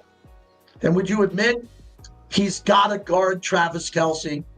I mean, do you have a better player that you can recall in a decade who can line up over Travis Kelce and at least put his forearm under his chin the way that George Atkinson would do that to Russ Francis? Do we feel like we have a guy? I don't have the confidence in, Tommy Eichenberg to do that yet. I don't know how much I have in Jermaine Pratt, who's a good player, to do it. But Jamal Adams, assuming he makes this team, can line up as a hybrid linebacker with safety skills. Now, I don't think his ball skills are great anymore, especially deep ball skills. I don't think that's his strength. His strength is attacking the line of scrimmage, stopping the run, hitting a tight end, getting a tight end off. Man, I don't know about guarding Travis Kelce. I don't think that's his forte. I think coverage is for sure not a strong point of Jamal Adams' game.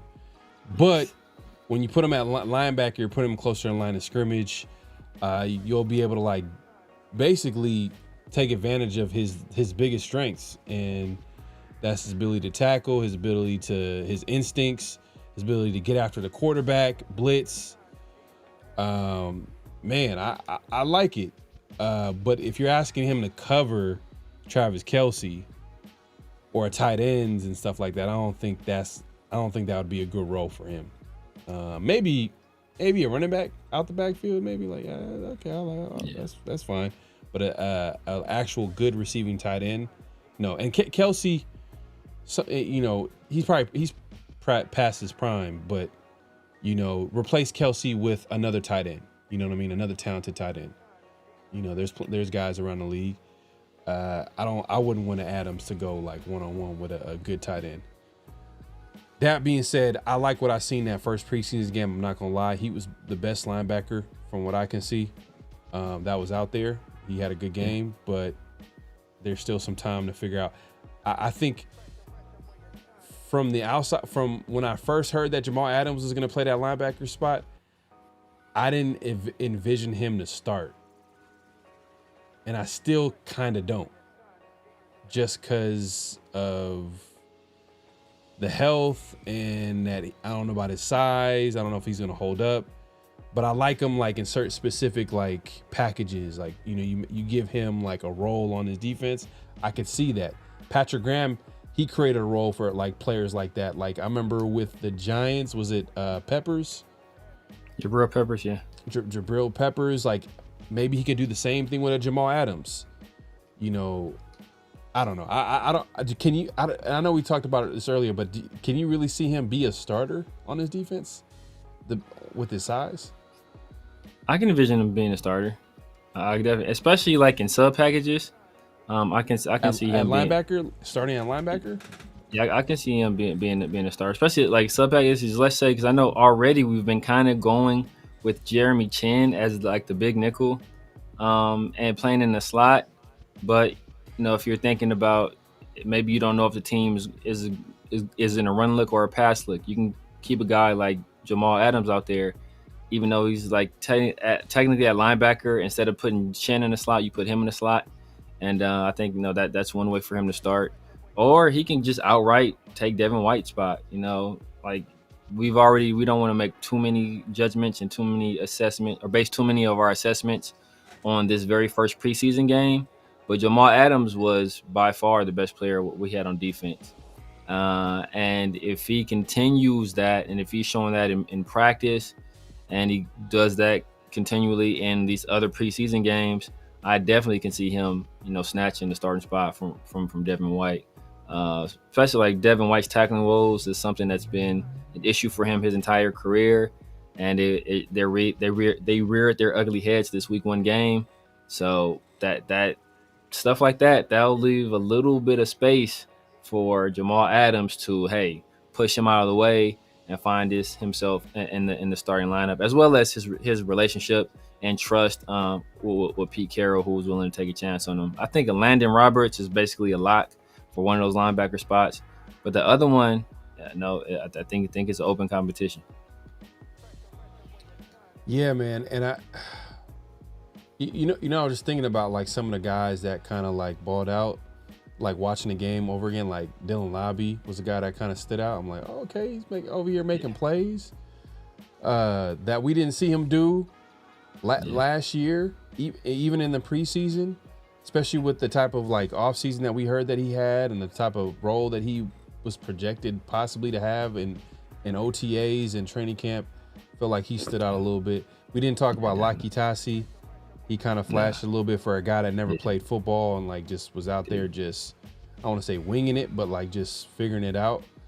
But the reason why I don't really want to talk about guys like that, and I know because they're really not going to be ready to play right now. Those are guys that they're going to make a bet to play maybe, next year, possibly couple years, couple seasons. I mean, this is a guy that's never played football. Like, how long would you think it's going to take for him to be ready to be a contributor or compete for a starting spot? Would you think it would take a year, 2 years? That never played football. He's never played. Even though he's a massive human being. Like, he's a freak of nature. That's the thing. If he was playing defensive tackle, like we originally envisioned him playing, I think he could definitely. I think he could see some if we needed him, absolutely needed him to. I think he can see limited snaps this year if we needed him to, and not to be like a high level contributor, not to be a guy that we depend on. I think he would be able to see limited snaps this year. And I think he could see an expanded role after a full year. Playing offensive line, as we already said, there's technique and everything that goes into both of them. But when you play offensive line, there's much more of a situation where the guy, what's happening around you matters a lot. And you're having to kind of read the guy next to you and kind of see so that's a more reactionary position. And when you're in a reactionary position, that takes more knowledge and a little bit of a deeper foundation and more experience to be able to recognize what people are doing. When you're on the attack, there's a little bit more freedom for you to kind of freelance a little bit, and you be able to use your physical abilities to overwhelm the person in front of you. When you're in a reactionary position that pass blocking is, maybe in a run blocking is a little bit different. Maybe goal line packages and something you can see, but when you're in a pass set, like you're reacting to the person in front of you, and that takes a lot. So he wouldn't be able to have any meaningful role on the offensive line. But if we were to do defensive line, he would be able to see meaningful snaps this year, in my opinion. I mean, but you mentioned it though, like maybe they create a role for him like in goal line situations where he can come in as an extra tackle or a fullback, or I mean, I don't even want to say fullback, but that would be huge. Playing rugby, he can definitely. I think he can definitely play. I'm just saying, like he would be huge though at fullback. He'll be massive at fullback. You know what I'm saying? But an extra tackle, I can see that. Extra tackle, obvious like running situation, goal line. Or short yardage situation. I mean, you look at the Chargers, what they do with Matlock. Matlock is probably, I don't think he's like 340, but he's like in the 300s. Yeah. As a fullback. Is he 6'6" though? Dude, 6'6". No, I doubt it'd be that. I doubt it'd be that tall. But, Isn't Like Itachi like 6'6"? He at least He's 6'5", huge, bro. 6'6". He's a massive human being, like 350. Yeah, bro. 350. But like like what's his name was kind of like he was a man, offensive guard. He was a left guard. He ended up going to the Jets. Dude was a monster back in 2016. Oh, we're talking about Kelechi? Kelechi Assembly. He was huge. He was like 6'4", 6'5". He was crazy big. Yeah, he was crazy big. He had some long arms. He had some like crazy gigantic hands too, from what I recall. Like I think like they were talking about like how crazy big his hands were. Like if Itachi could be that, if he could be Kelechi Assembly, man, like that'd be crazy. But I don't think he's gonna be able to be ready to contribute this season. And I'm not gonna lie, next season, I don't even know, bro. Like that's one of those like on the line, it's gonna be tough. It's kind of one of those like, like, hey, let's see what happens. Because it doesn't really hurt the Raiders, because I don't think he counts against the roster. Not this year, no. But if he figures it out within 1 year, a guy that's never played football ever, and the thing is too, and I think you can agree to this, is like the only way, be honest with you, that you can get better is with experience. Yes. So the Raiders have to feel comfortable enough to put him out there, but also understand that it's going to come with growing pains.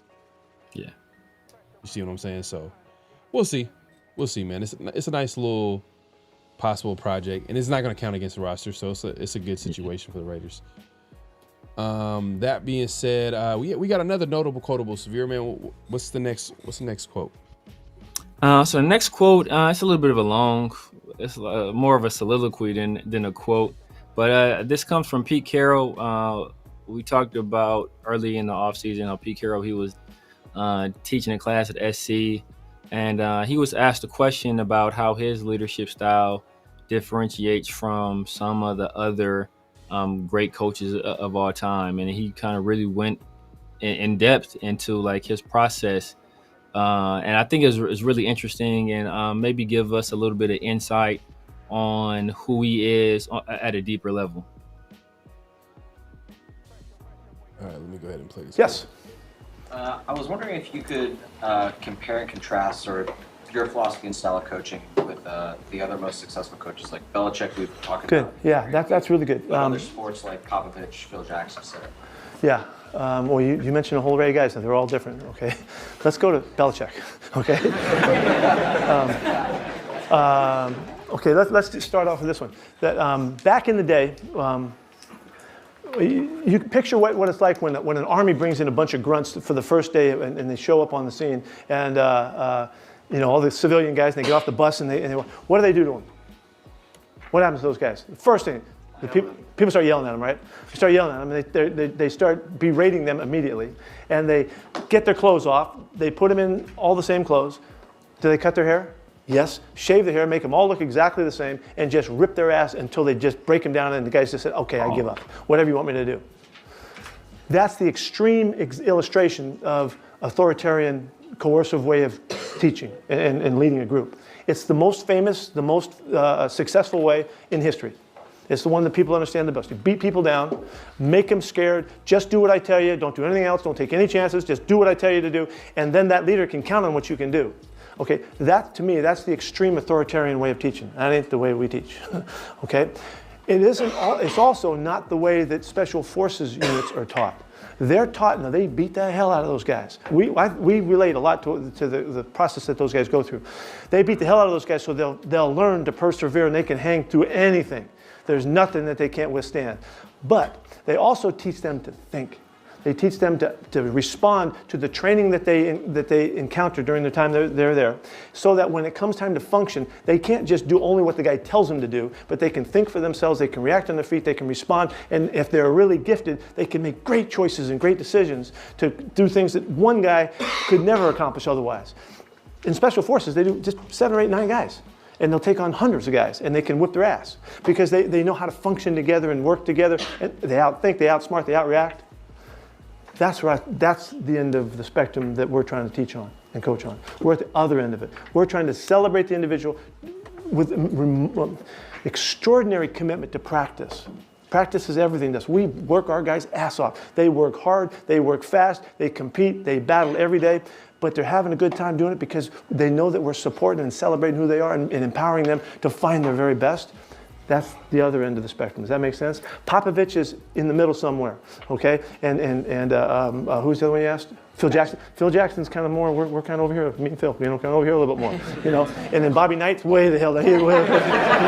He's on the other end, Those are the illustrations. And then it's interesting that the authoritarian way doesn't trust people. They don't trust you because they're afraid that your own personal things are going to get in the way and you're going to respond out of the norm and they can't count on you. It's a great way because that's how you control big groups. We just don't think that way anymore. So does that help? Ooh, okay. Would you say that's a shots fired at Belichick? Possibly, but I also think that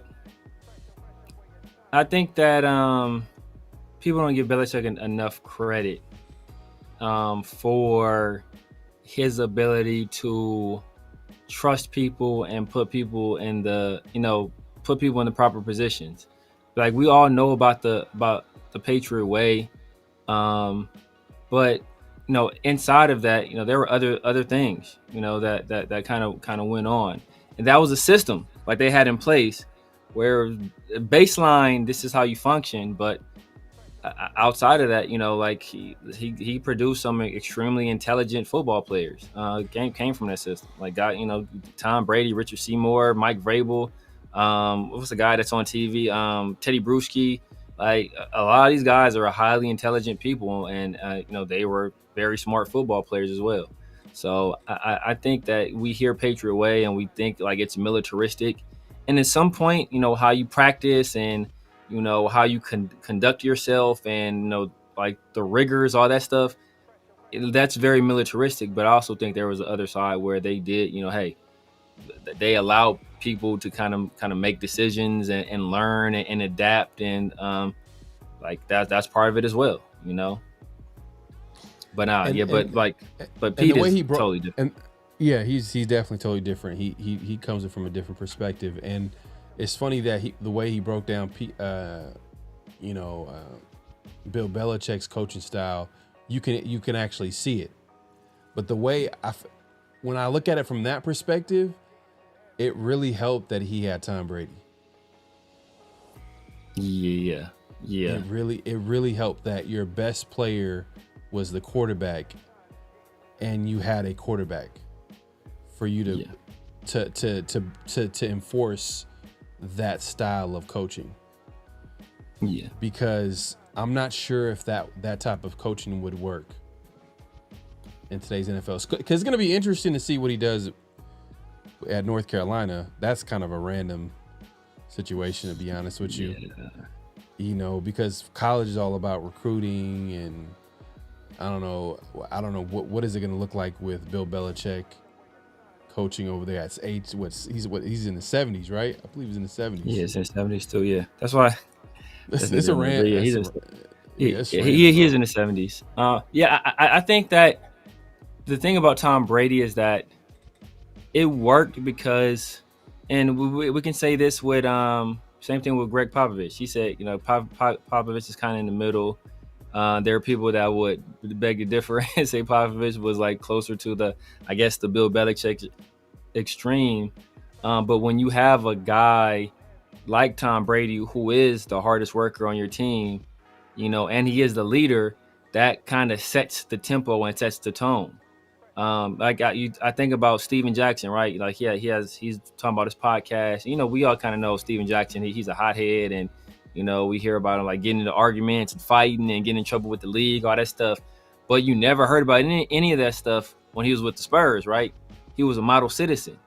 And he was a model citizen, and he spoke about this. He was like, like Popovich would yell and mother F him and do all this stuff. But he was like, man, like I seen Popovich yell and mother F Tim Duncan, and Tim Duncan just sit there and take it and, go out there and just execute.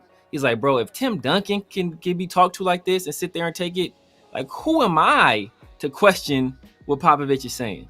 So I think it works like that when you have Tom Brady there to be that guy. Like, yo, bro, Bill Belichick is treating Tom Brady just like one of the other people. Like, he's coaching him hard and yelling at him and, getting in his face about stuff. If he can do that to Tom Brady and Tom Brady could just take it and go out there and figure out a way to execute, who am I to have a problem with it, or who am I to complain? And I think that's the issue we saw on this team, where it was a lack of accountability and a lack of maturity, where we saw them say with when they had Josh McDaniels as the head coach, they complained about being corrected too much, and film study will run long because they'd always correct them, and practice will run long because they'd stop, and every time a guy would make a mistake, they'd correct the mistake.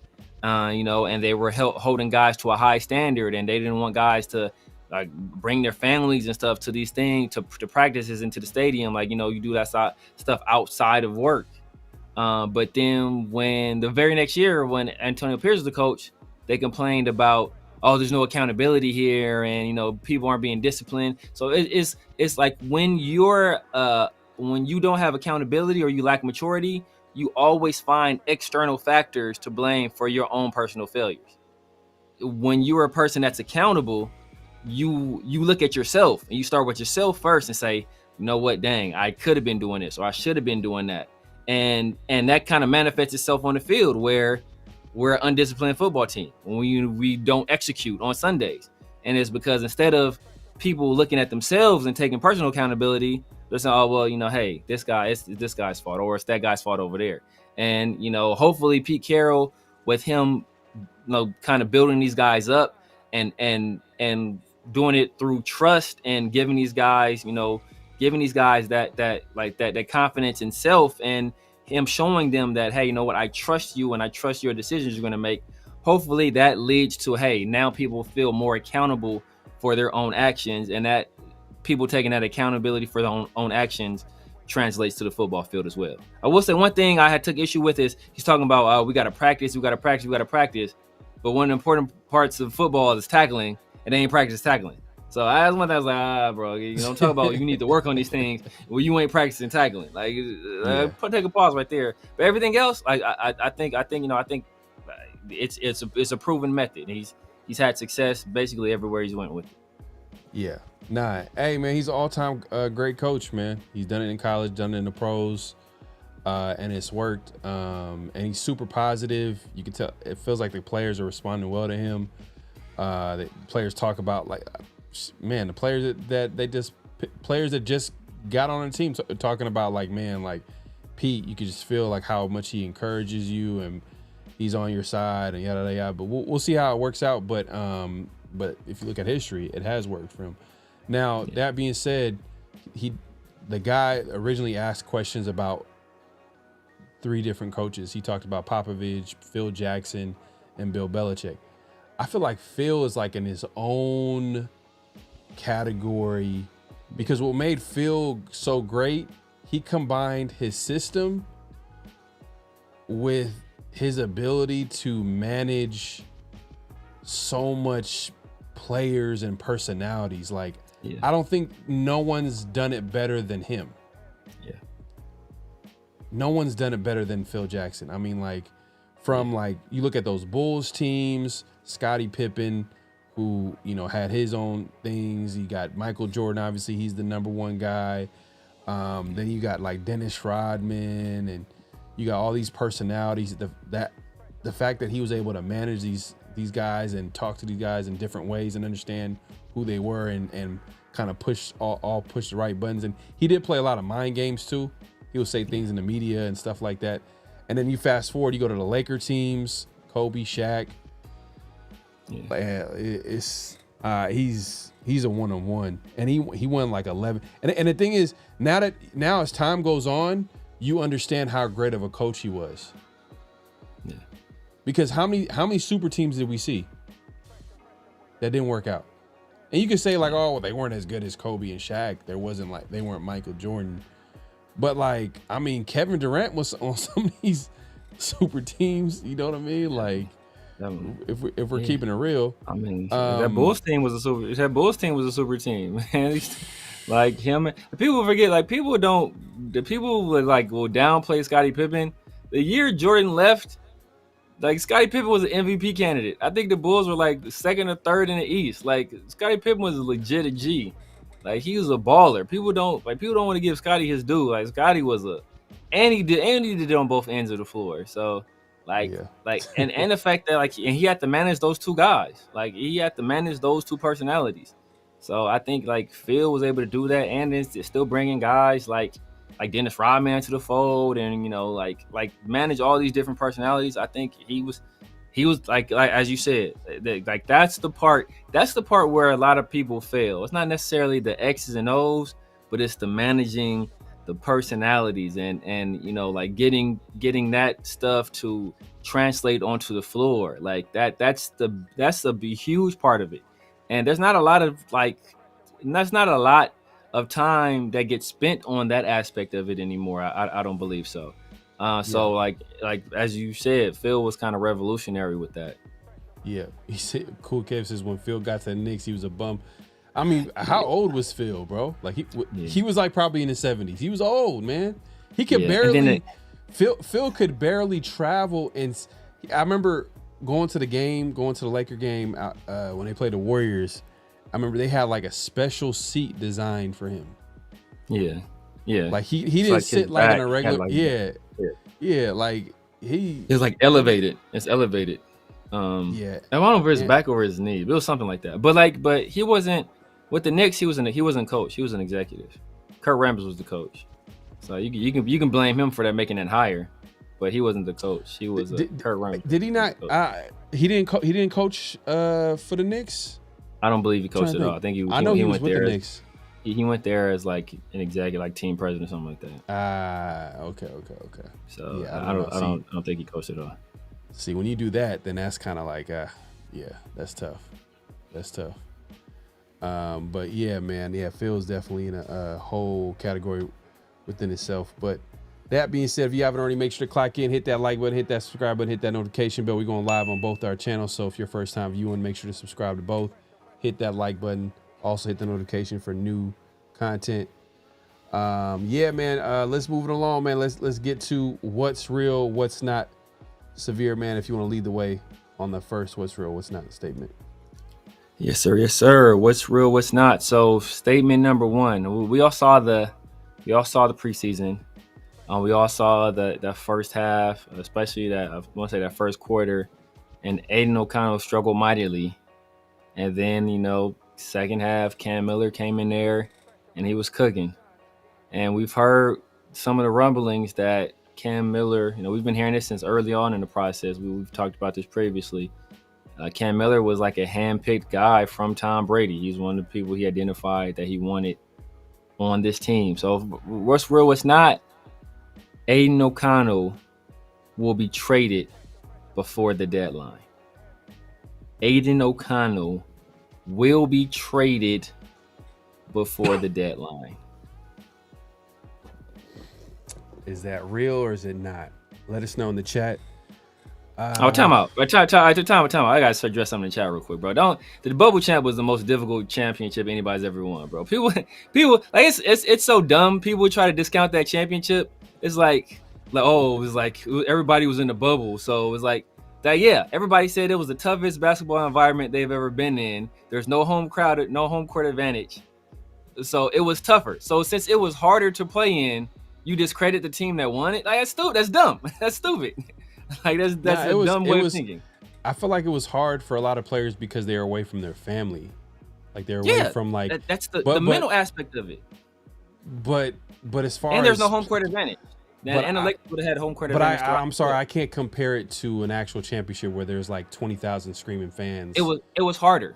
It was like they said it was like playing, like people that went there said it was like playing 2K on Hall of Fame mode. People that were there. So people on the outside want to discredit it, but it was the toughest championship. Everybody who sat there said this is the hardest basketball environment I've ever been in.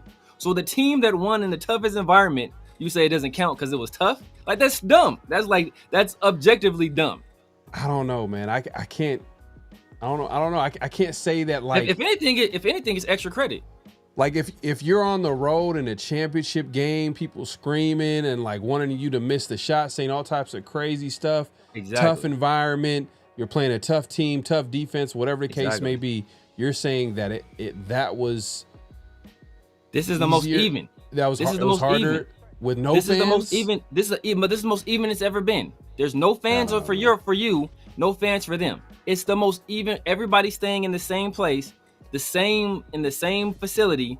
This is the most level playing field there's ever been. And the Lakers would have had home court advantage through every one of those series, I want to say. So like they gave up home court advantage. So they lost an advantage that they would have had it been a normal circumstance. So you take away the advantage they would have had, and then you put everybody in a level playing field, and the team that won, when everybody else says this is the most difficult environment they've ever been in, you say, oh, that don't count. If anything, like I said, this should count for extra. If you want to look at it like that, like, oh dang, this should have a special place in history. This is the toughest championship anybody's ever won.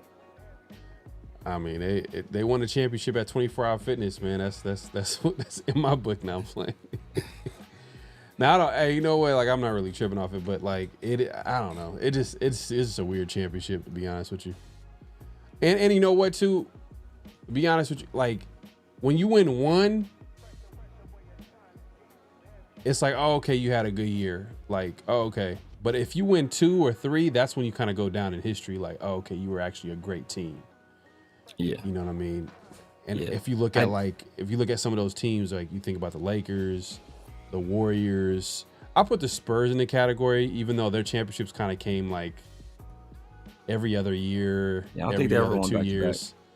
Yeah, but like they were always a great team or good team. They're always they're always a tough team to play in the playoffs, and they won like a championship almost like every other year. I think like Tim Duncan ended up finishing with like 5 championships by the end of his career.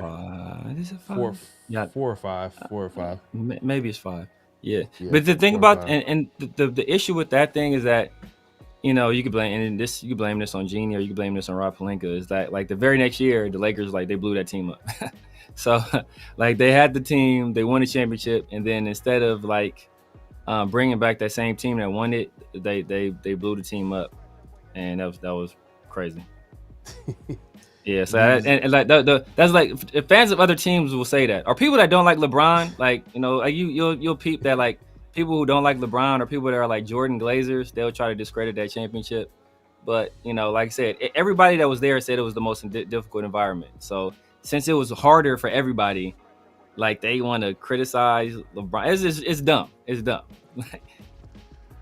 But the Lakers hyped down. There was no crowds. F out of here. Shit was whack as fuck. They didn't even want to play on the BLM crap. Just stop. That's a fact. Yeah, see? Like what is the BLM crap? How they have anything to do with it?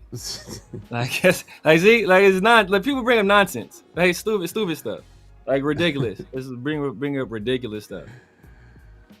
All right, well, let's get back to the original what's real, what's not. And the original what's real, what's not is that Aidan O'Connell will get traded before the trade deadline.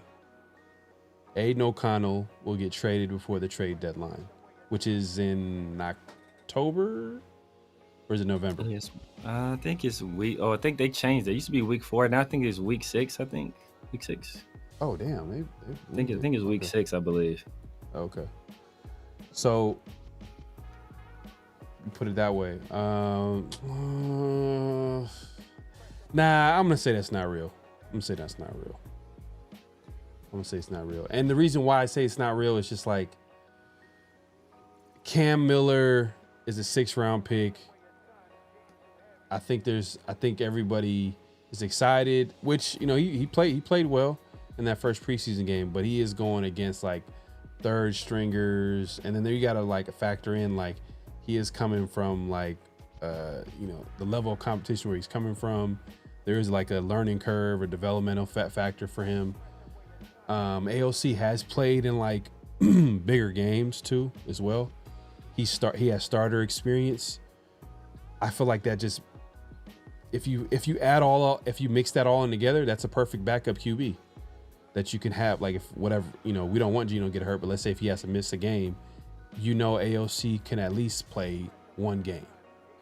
You know what I mean? You run the ball, you run the hell out of that ball, play action. He'll get it to like Brock Bowers. Don't let him play outside of his skill set. Obviously, you know, him pushing it down the field is probably not a big part of his game, but he's accurate. You just got to stay away from forcing, you know, from throwing interceptions. But I think ALC is going to be the backup, bro. I don't think he's going to get traded. So I'm going to say that's not real. I'm going to say not real as well. I think partially because I think Aidan hurt his stock in week 1 of preseason. He threw two pretty horrible interceptions, like 2 of the worst kind of interceptions you can throw. And like one showcased his lack of physical ability where he underthrew a deep ball. And the other one where it was like a processing issue where he didn't read the cover 2, and then like he threw to a spot where DB was basically just standing there waiting to pick it off. So I think some teams might have had some interest before. I think that hurt it a little bit. But you know what makes me think that it could happen is that I think they really like Cam Miller. We see how this regime has no problem discarding people that showcase some ability last year, but don't necessarily fit their system. You know, look at everybody that they let walk in free agency. Then you look at the Ja'Cory Bennett trade. That's another perfect example. So they want their own guys in here. The only reason I'm going to say it's not real is just because Chip Kelly, he's rather adaptable offensively. So even though I'm sure he prefers somebody with some mobility, he can make it work with Aidan if need be. So they might hang on to him, and I also don't think they'll get like value for him back in the trade. But I can see it happening. I'm going not real, but I can see it. I can see a path. The only thing I could think of is that like Pete Carroll in the past, you know, he's in the past and the present, he's preached competition. Yeah, and we've seen him give guys a chance to start or play meaningful snaps based off like how they were able to compete and how they showed up in, you know, obviously in training camp, off season, or whatever case may be. That being said, it's like, man, I don't know. I can't see it, man. I can't see it right now. But we'll see, man. From what the reports say, Cam Miller was hand chosen. He was the chosen one by Tom Brady. Tom Brady was he got the thumbs up by Tom Brady. Go ahead and draft that guy. So and the Raiders actually target him. So they were actually trying to draft Cam Miller. Obviously they wanted to pick him at the right spot, but we'll see. We'll see, man. And it's gonna be interesting too, just because like what happens if he balls out next game? And like Aidan O'Connell throws like 3 interceptions or struggles because Aidan threw an interception. We're talking about the corner that was making plays today at training camp. Guess who he was intercepting? He was intercepting Aidan O'Connell. Yeah, and I want to say one of the Devin White ones was Aidan O'Connell too. If I remember. The other one was Geno though. At least one of them. Yeah. One of them was Geno for sure. It was on 707. Oh no, as a matter of fact, Geno got pressured and he threw a pick. I think Max pressured him. He threw a pick. But I think that the other 2 were Aidan. So, yeah. Aidan and Tyree running for best value. How did you feel about Tyree? Trash. You say he's trash? Trash. Oh my God, trash. Watching the tape. It was bad, man. It was bad. For real? He had 2 the 2 plays that were good were the only 2 good plays he had the entire game. He had like the one play where I think Arroyo tried to like cut him and he was able to it was a pretty poor attempt at a cut block and he was able to stay on it, keep his feet and make the tackle. Then the other play, I want to say he was being blocked by a tight end on the other run stop as well. And he made the tackle. So both the plays he made were like plays against tight ends. It's one play where a third string right tackle basically threw him out the club. if it wasn't for Tommy Eichenberg getting in his way, like Tyree got pushed 7 yards back. If it wasn't for Tommy Eichenberg being in the path, he would have been 10, 11 yards. Like it was just a calamity of errors from him. Just poor play, still no pass rush, still not a lot of hustle. Get off is a little bit better, but still not like great. It's bad. It's bad. It's like I was like going into it. I think okay, people saying the right things about Tyree. I'm thinking okay, man, maybe Tyree has a good year this year, or maybe he picks it up a little bit. Oh man, I'm not. I'm saying it's a lost cause. It's a lost cause. Wow. It's like he'll be on the Raiders until his contract is up. I think so this year and next year. But so you would go ahead and sign. You would go ahead and sign the DN, the passer, Jadeveon Clowney, because he would basically take Tyree's role. Yeah, I mean, at this point, I wasn't in favor of it before, and I'm still because I would say the Raiders. I can see why they would sign him because they're like they think they can win 10 games this year for whatever reason. So I can see why they're like, yeah, man, we get another guy in here. Hey, we can do well. And then when Jadeveon played for Pete in Seattle, I think he had a pretty good year too. So I can see that'd be a situation where Pete does that. But I'm of the opinion where I don't want anything in Tyree's way. I don't want anybody saying that Tyree didn't get a chance and he didn't get enough plays, and I don't want none of that. I want Tyree to get as much playing time as possible. There will be no obstacles in his way. That way, if he does not do well, we can say it's on Tyree and nothing else. So that's where I'm at with it. And because I'm not expecting us to be a competitor this year, so it's kind of a lost cause anyway. See what you have in the guy, and that way that informs your decision on what you need to do in the draft next year. But I can see why the Raiders would want to pick up Clowney.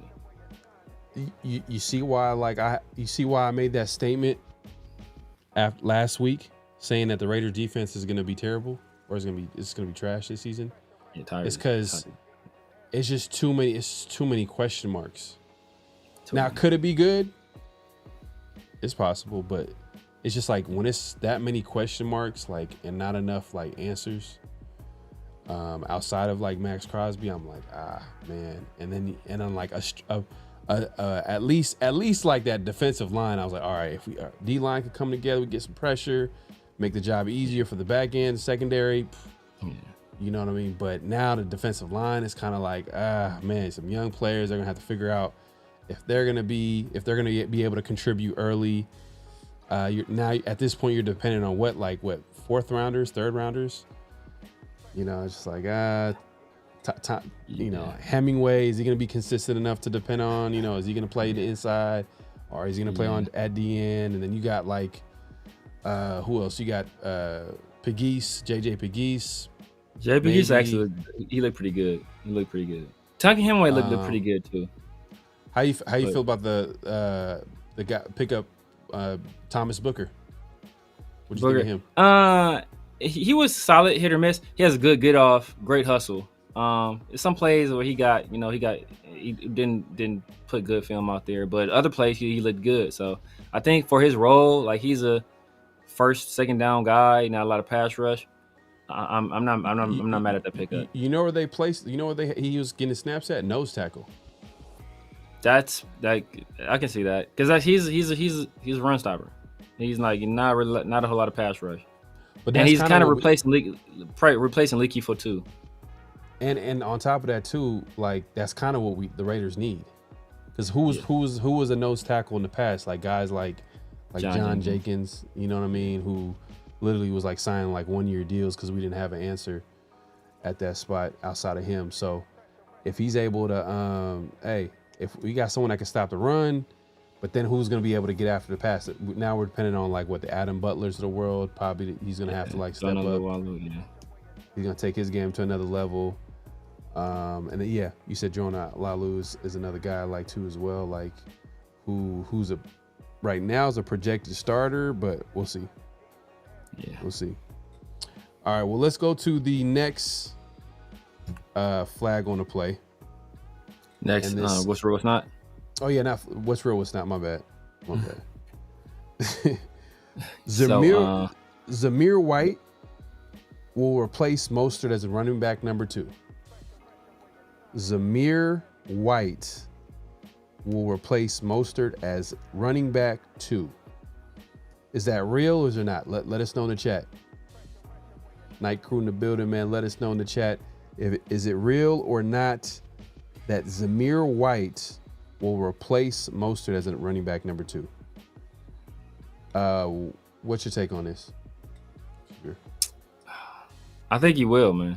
I think he will. I think he's been, from what I hear, he's been having a great camp, a really good camp.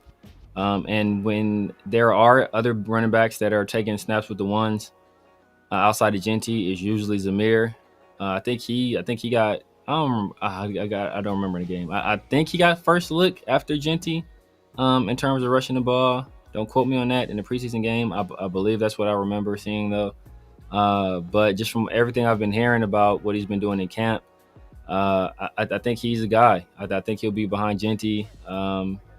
He's one of our better, probably our best running back in terms of pass pro. He's a dog in pass protection as well. So I think that's going to earn them snaps. We kind of see they tried him on at kickoff returner like that. That was an odd look. So I think he's a guy. He's definitely making the team at this point. Zamir is good in pass protection. Oh, Zamir is excellent in pass protection. He's the best we have. It's not like he's the best. I don't remember. I think Mostert is good.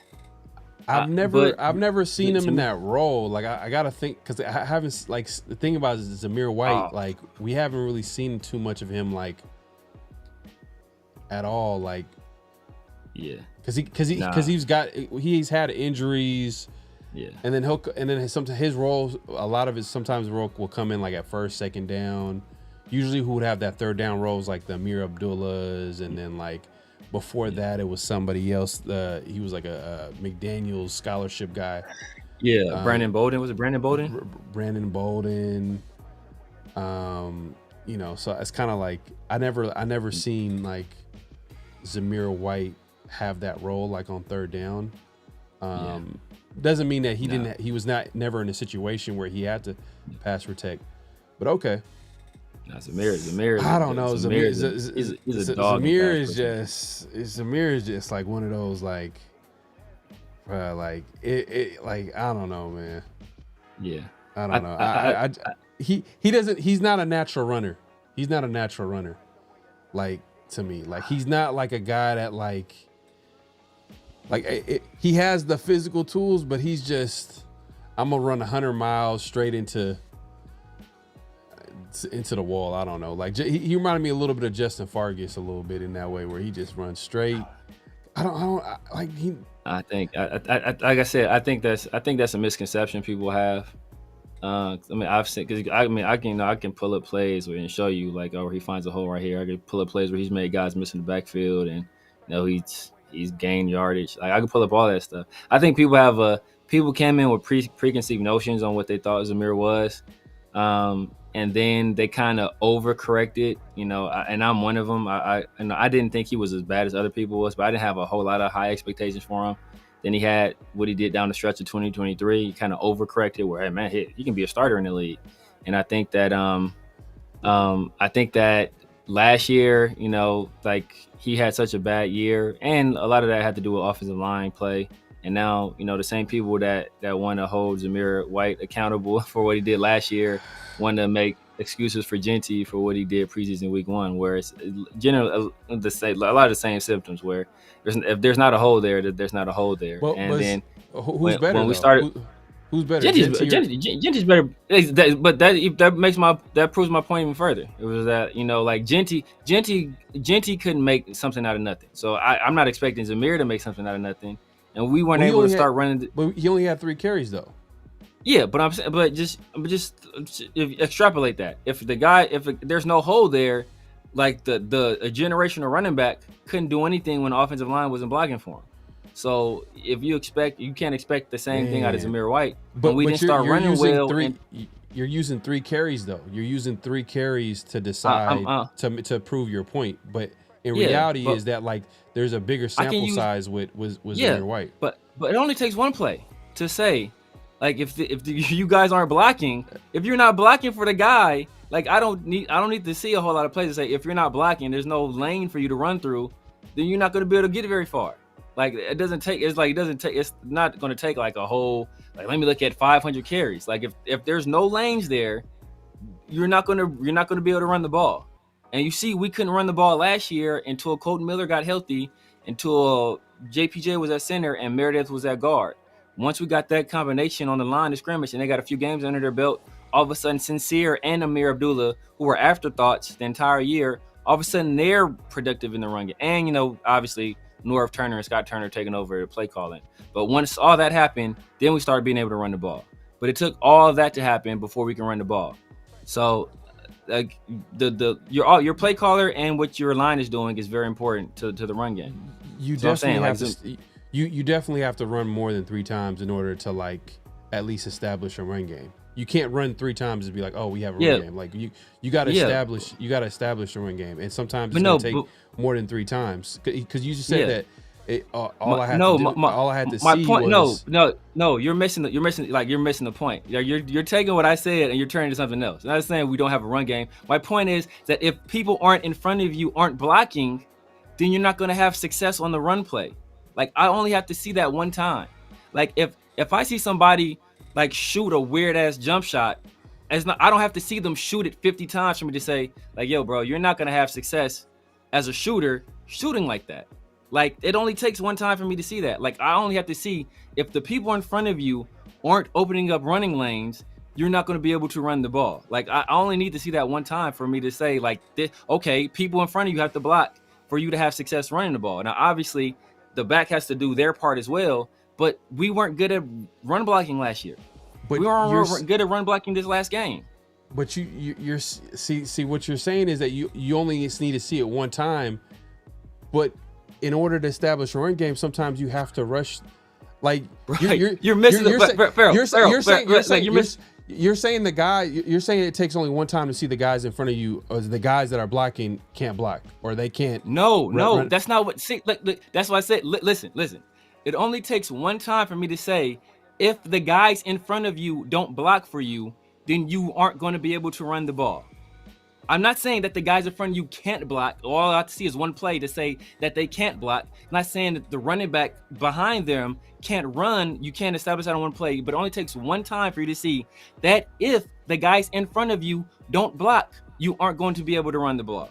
Like, is that connected? Like you're turning into something else. Yeah, but you're saying it only takes one time to figure that out though. Like why can't it just be more than once though? But that you're turning into something else. All it takes is one time for me to see that if you don't. Okay, perfect example. Okay, let's play like this.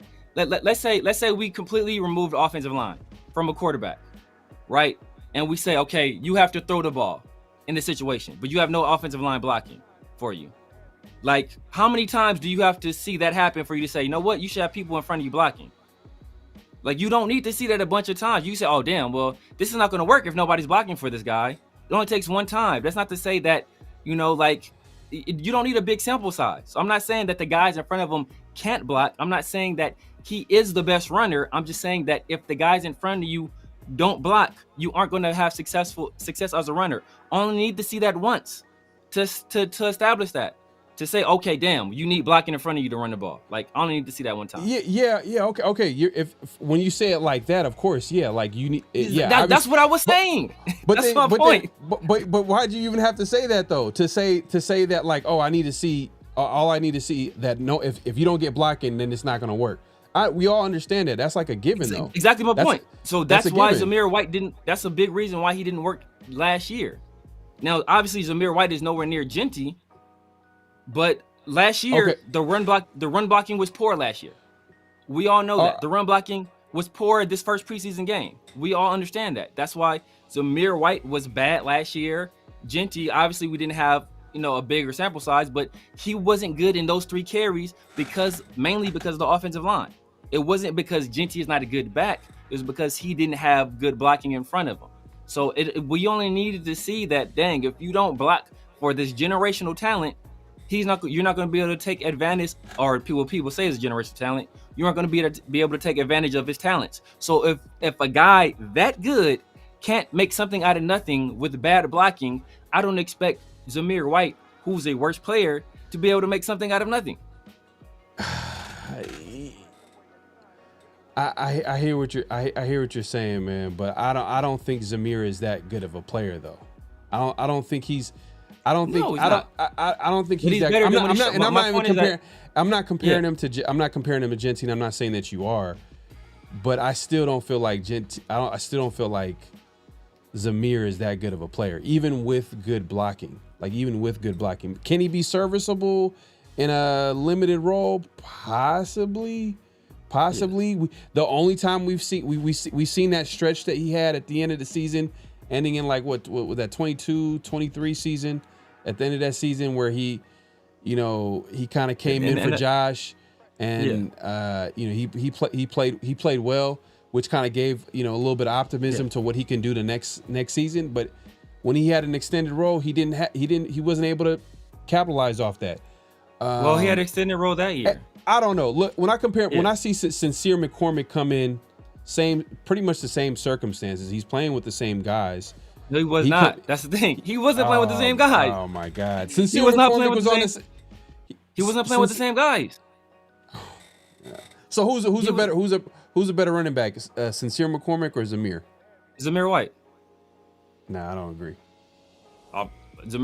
Sincere's not going to make this team. Sincere's not going to make this team. I don't agree, man. Sincere's not going to make this team. Sincere going to make this team, and Zamir White's going to be your RB2. It's going to be Genty, Zamir, and Mostert and Lauby on this team. I think Sincere McCormick's a better running back than Zamir. I don't agree. And I think that he played on the offensive line that was better, with better play calling, and a situation where you had JPJ starting at center, Meredith in there at guard, and they actually had time together at that point. Like Amir Abdullah put up better numbers than Sincere McCormick. Do you think Amir Abdullah is better than Sincere? I think Amir Abdullah had more experience than Sincere, and he played a role. His role was that third down back role. Sometimes he started and put up better numbers. Did he start? I think Sincere McCormick had some starts, right? Didn't he have Sincere had some starts too, and then he got hurt, and then it was Amir Abdullah. That's my point. So Sincere started over Amir Abdullah. Sincere just like Zamir White started over Sincere McCormick. It's like that's neither here nor there. No, but Sincere started over Amir Abdullah when Amir Abdullah was healthy. Yeah. Okay then. So what are we arguing about?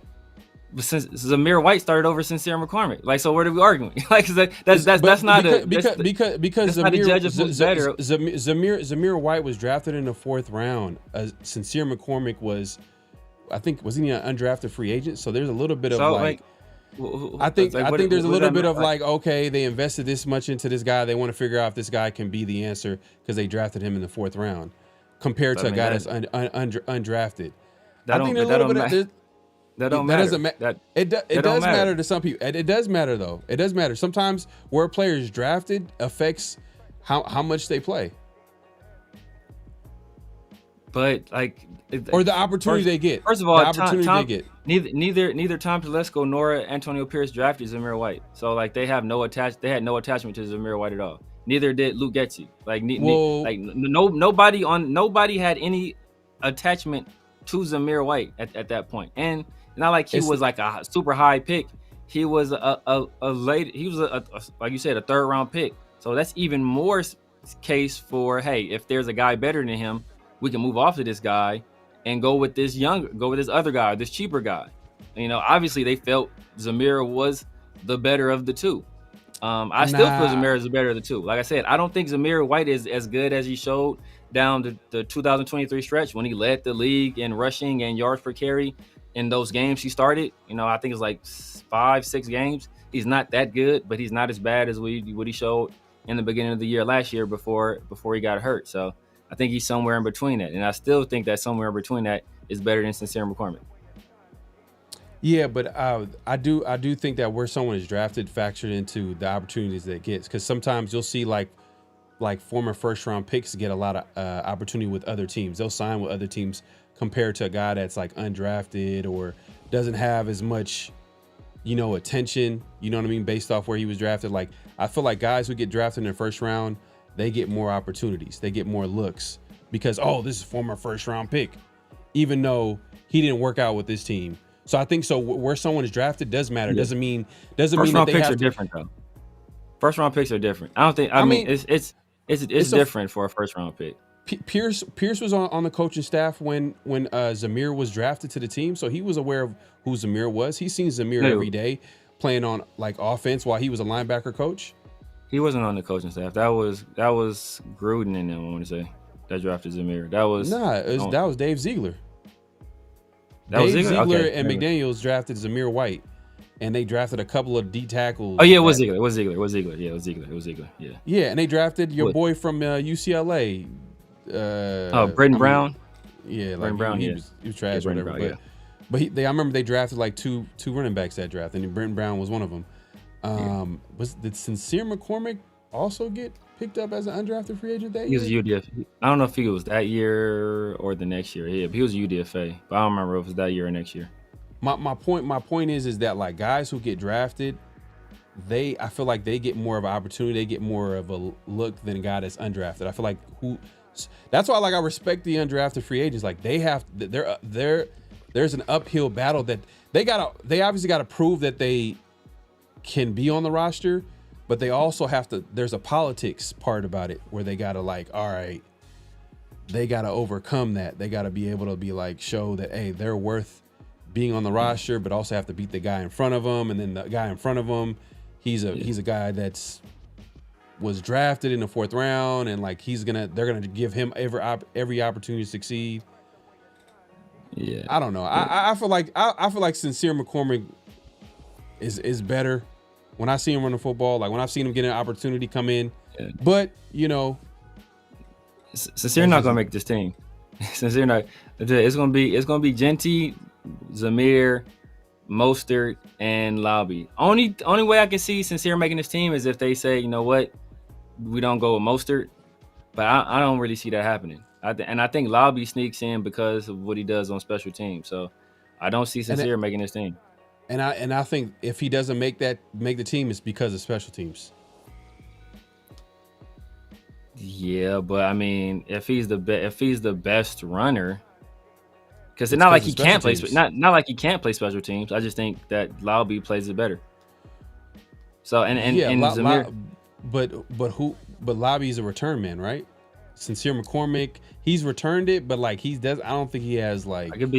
I think Lobby plays. I think Lobby can play on coverage units too. But that's even more the case where it's like, okay, like if you can be one of the guys on special teams as a coverage guy, that's value right there. Like people like Zamir White is not going to play. He's not going to play like special teams. I doubt if he ends up being a returner either. I think they're just trying something in preseason, but I doubt if he does that during a regular season. And he's not going to. I don't think he's going to play on any of the kicking or punting units. So, like that's a place where Sincere can make a name for himself. I don't think he's better than Zamir. I think him and Lobby are about even. I think as a pure runner, Sincere is better. As a receiver, Lobby is better. So at that point, it's kind of a wash. It's who do you prefer? I think Lobby, what he does on special teams, he offers you a little bit more there. So I don't see Sincere making this team.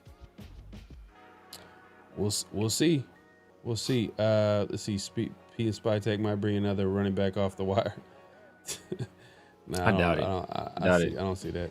Every beat writer is saying Zamir's having a fantastic camp, like being a standout. So. I also said they said some good things about McCormick. I think Tashawn Reed was talking about McCormick having a good camp as well. Hey, you can take that for however ways. You don't think Sincere McCormick is a good running back? That's crazy. Or you don't think he's better? Not to say he's not a good running back. You're not saying that he's better than you think Zamir is better than Sincere. I think Zamir's a better player. Yeah, I think Zamir's a better player. He had a gruesome knee injury. I think both of them are RB. Both of them are RB2s at best, but I think Zamir is a better player. Lobby kind of came out of nowhere. We didn't hear nothing about Lobby until like the preseason game happened, and then like, wow, like he was making plays. We'll see what happens, man. Let's see right here. Let's see. They both ass. Hey, you know what? There's that too. That's some possibility, but hey, some asses are bigger than others.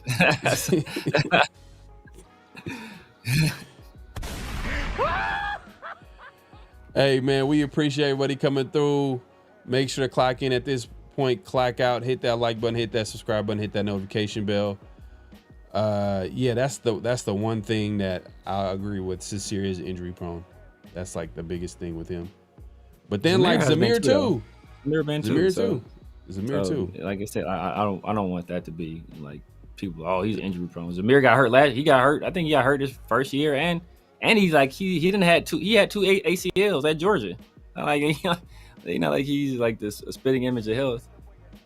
Yeah, and I wonder if they're gonna give the other running backs more opportunities to play with like the starters, especially this game. Collier. I mean, I don't know, but I've heard some people that like Collier though. I've heard some people that like Collier. like a Dylan Lobby or like a McCormick. You know what I mean? I think you know what I'm saying. Like we'll see. We'll see what it looks like. Sincere played this last game, didn't he? I didn't notice like if he played or not. I mean, he did play. He did play. I'm just playing. Yeah, he played. I don't remember what he did. I mean, playing, but he had I know he had a kickoff. He actually brought it out to like the 40, so like a 30, 35, 30. Like it was actually a solid kickoff return. But I think he had a couple of snaps, but he didn't really do anything with it. The Raiders couldn't run the ball in the first half. Yeah.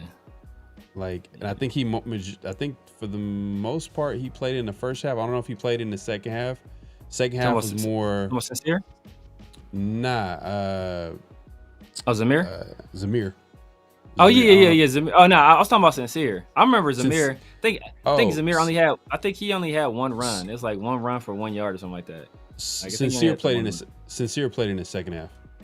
Yeah, I don't remember what he did. I don't remember him being like bad or anything like that. I just don't remember what he did. I remember Lobby being pretty impressive. I don't remember Collier either, to be honest with you. Only person I really remember at running back in the second half was Lobby.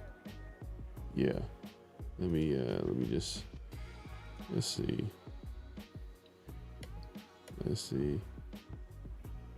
He had like 3 carries for 11 yards, 3.7.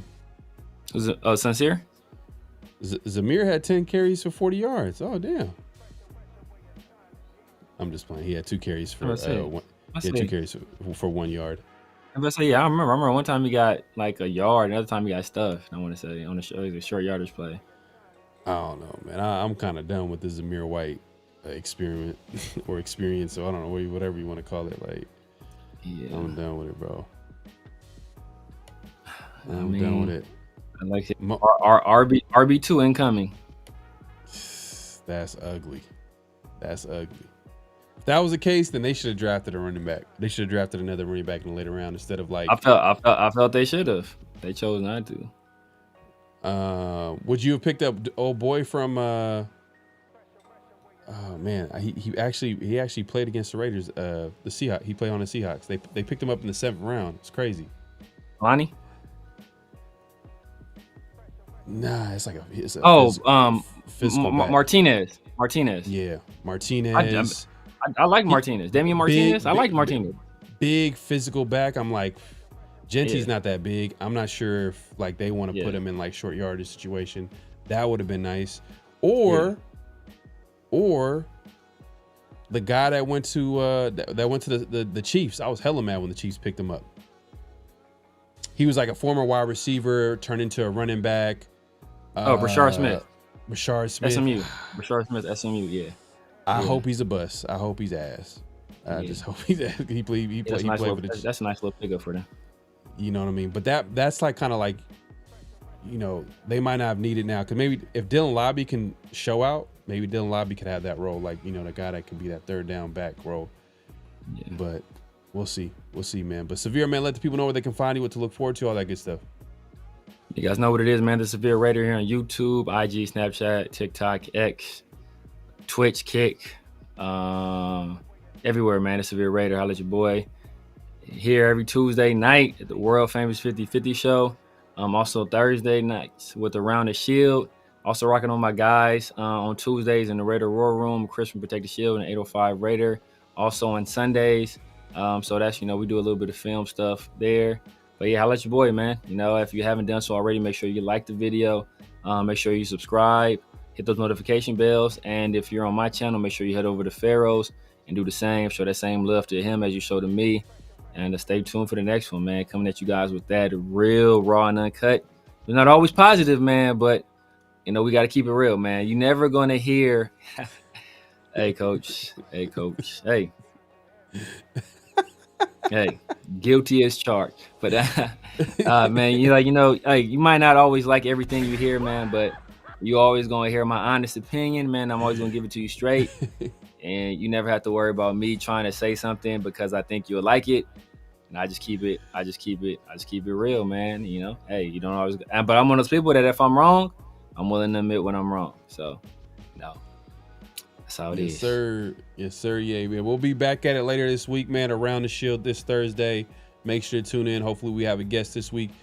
So we'll have a great conversation. This Thursday, the joint practice, 49ers Raiders. Yeah. Definitely something that you want to tune into and keep track of, because the 49ers are a physical team. It's a good test for the Raiders, who actually need to get their act together in that department as far as their physicality part. They're going to have to wrap up, tackle, do whatever they can to get to compete with the 49ers. So we'll see what it looks like. We'll see we'll be here to talk about it this Thursday. And obviously they play the 49ers in the preseason game on Saturday. And for what it sounds like, Pete Carroll said that the starters are going to be playing in this game. So he said a lot too. Yeah, so maybe first half. Geno plays first half.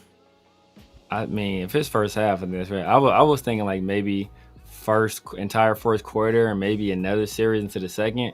But like you said, they need a lot of time on task. So if it is the first half, that'll be interesting. Yeah, and Pete Carroll, from what it looks like, he's definitely trying to take advantage of preseason. Yeah, like he's not like looking at it from a perspective of like, nah, we're gonna let Brock Bowers sit, we're gonna let this guy sit. Nah, we're gonna use this time to let the starters kind of get some reps, get some opportunity to play within the offense, get hit, get tackled, whatever the case may be. But yeah, man, that's going to be interesting to see, because I want to see Ashton Genty. I'm not going to lie. Like, I want to see Ashton Genty. I want to see extended playing time. But then it's just like, damn, like, I also want to see Ashton Genty and Chip Kelly's lab. Like, you know what I mean? With all the, creative ways that he can run the football, and you just combine that with Ashton Genty's skill set. I want to see what that looks like. But I guess we're gonna have to wait until week 1 for that. But hey, at the end of the day, like we'll see what happens this week. Let's see if the offensive line responds well. Let's see if this defense responds well. Let's see if they can, clean up, because the last preseason game was pretty sloppy. Hopefully that they clean that up. So I'll be looking forward to it. And it's gonna start this Thursday, joint practice, Raiders 49ers. We'll be here to talk about it around the Shield. Make sure to tune in. Make sure to clock in. At this point, clock out. Hit that like button. Hit that subscribe button. Hit that notification bell, man. We appreciate everybody coming through. Good conversation, man. The chat was active, man. The night crew was in the building. Serious. Yeah, let's go, man. Kevin Logan says 50-50 late night. Raiders. Hey, man. Got to give you the salute. Yeah, the team needs to get into game shape, and that's what, and that's the vibe, the energy that I'm getting from Pete Carroll. To be honest with you, is the fact that he's going to use these preseasons to get the team ready. But he's not gonna. I know you kind of made a point that he's not using training camp practices to tackle to the ground, but like he's going to have the starters out there. So if he's going to have the starters out there to tackle to the ground, I guess that's his way of saying like, all right, well, here we go. The bullets is flying. You got another opponent, another person that you haven't practiced against, trying to win a job, trying to make it into the NFL roster, going at you 100 miles per hour. So like, I guess that's a good test, better than I get controlled environment. But we'll see what they do with the joint practice. I wonder if they're going to tackle to the ground in the joint practice. That's going to be interesting. I don't know if they've done so in the past. I don't know. Yeah, that is interesting. Yeah, well, I would say probably no, but you never know. Yeah, man, we out of here. Severe, any last thoughts before we head out? Oh yeah, man, I forgot to say if anybody's in the LA area, man, week 1 we are doing a watch party. I'm a boys bar in Hawthorne, man. So holla at me, man. You check my IG for details, and hope to see somebody there. Yes, sir. Yes, sir. All right, man. We up out of here. Oh man, great show, man. Peace. Just win, baby. Hello? You play to win the game. You don't play to just play it.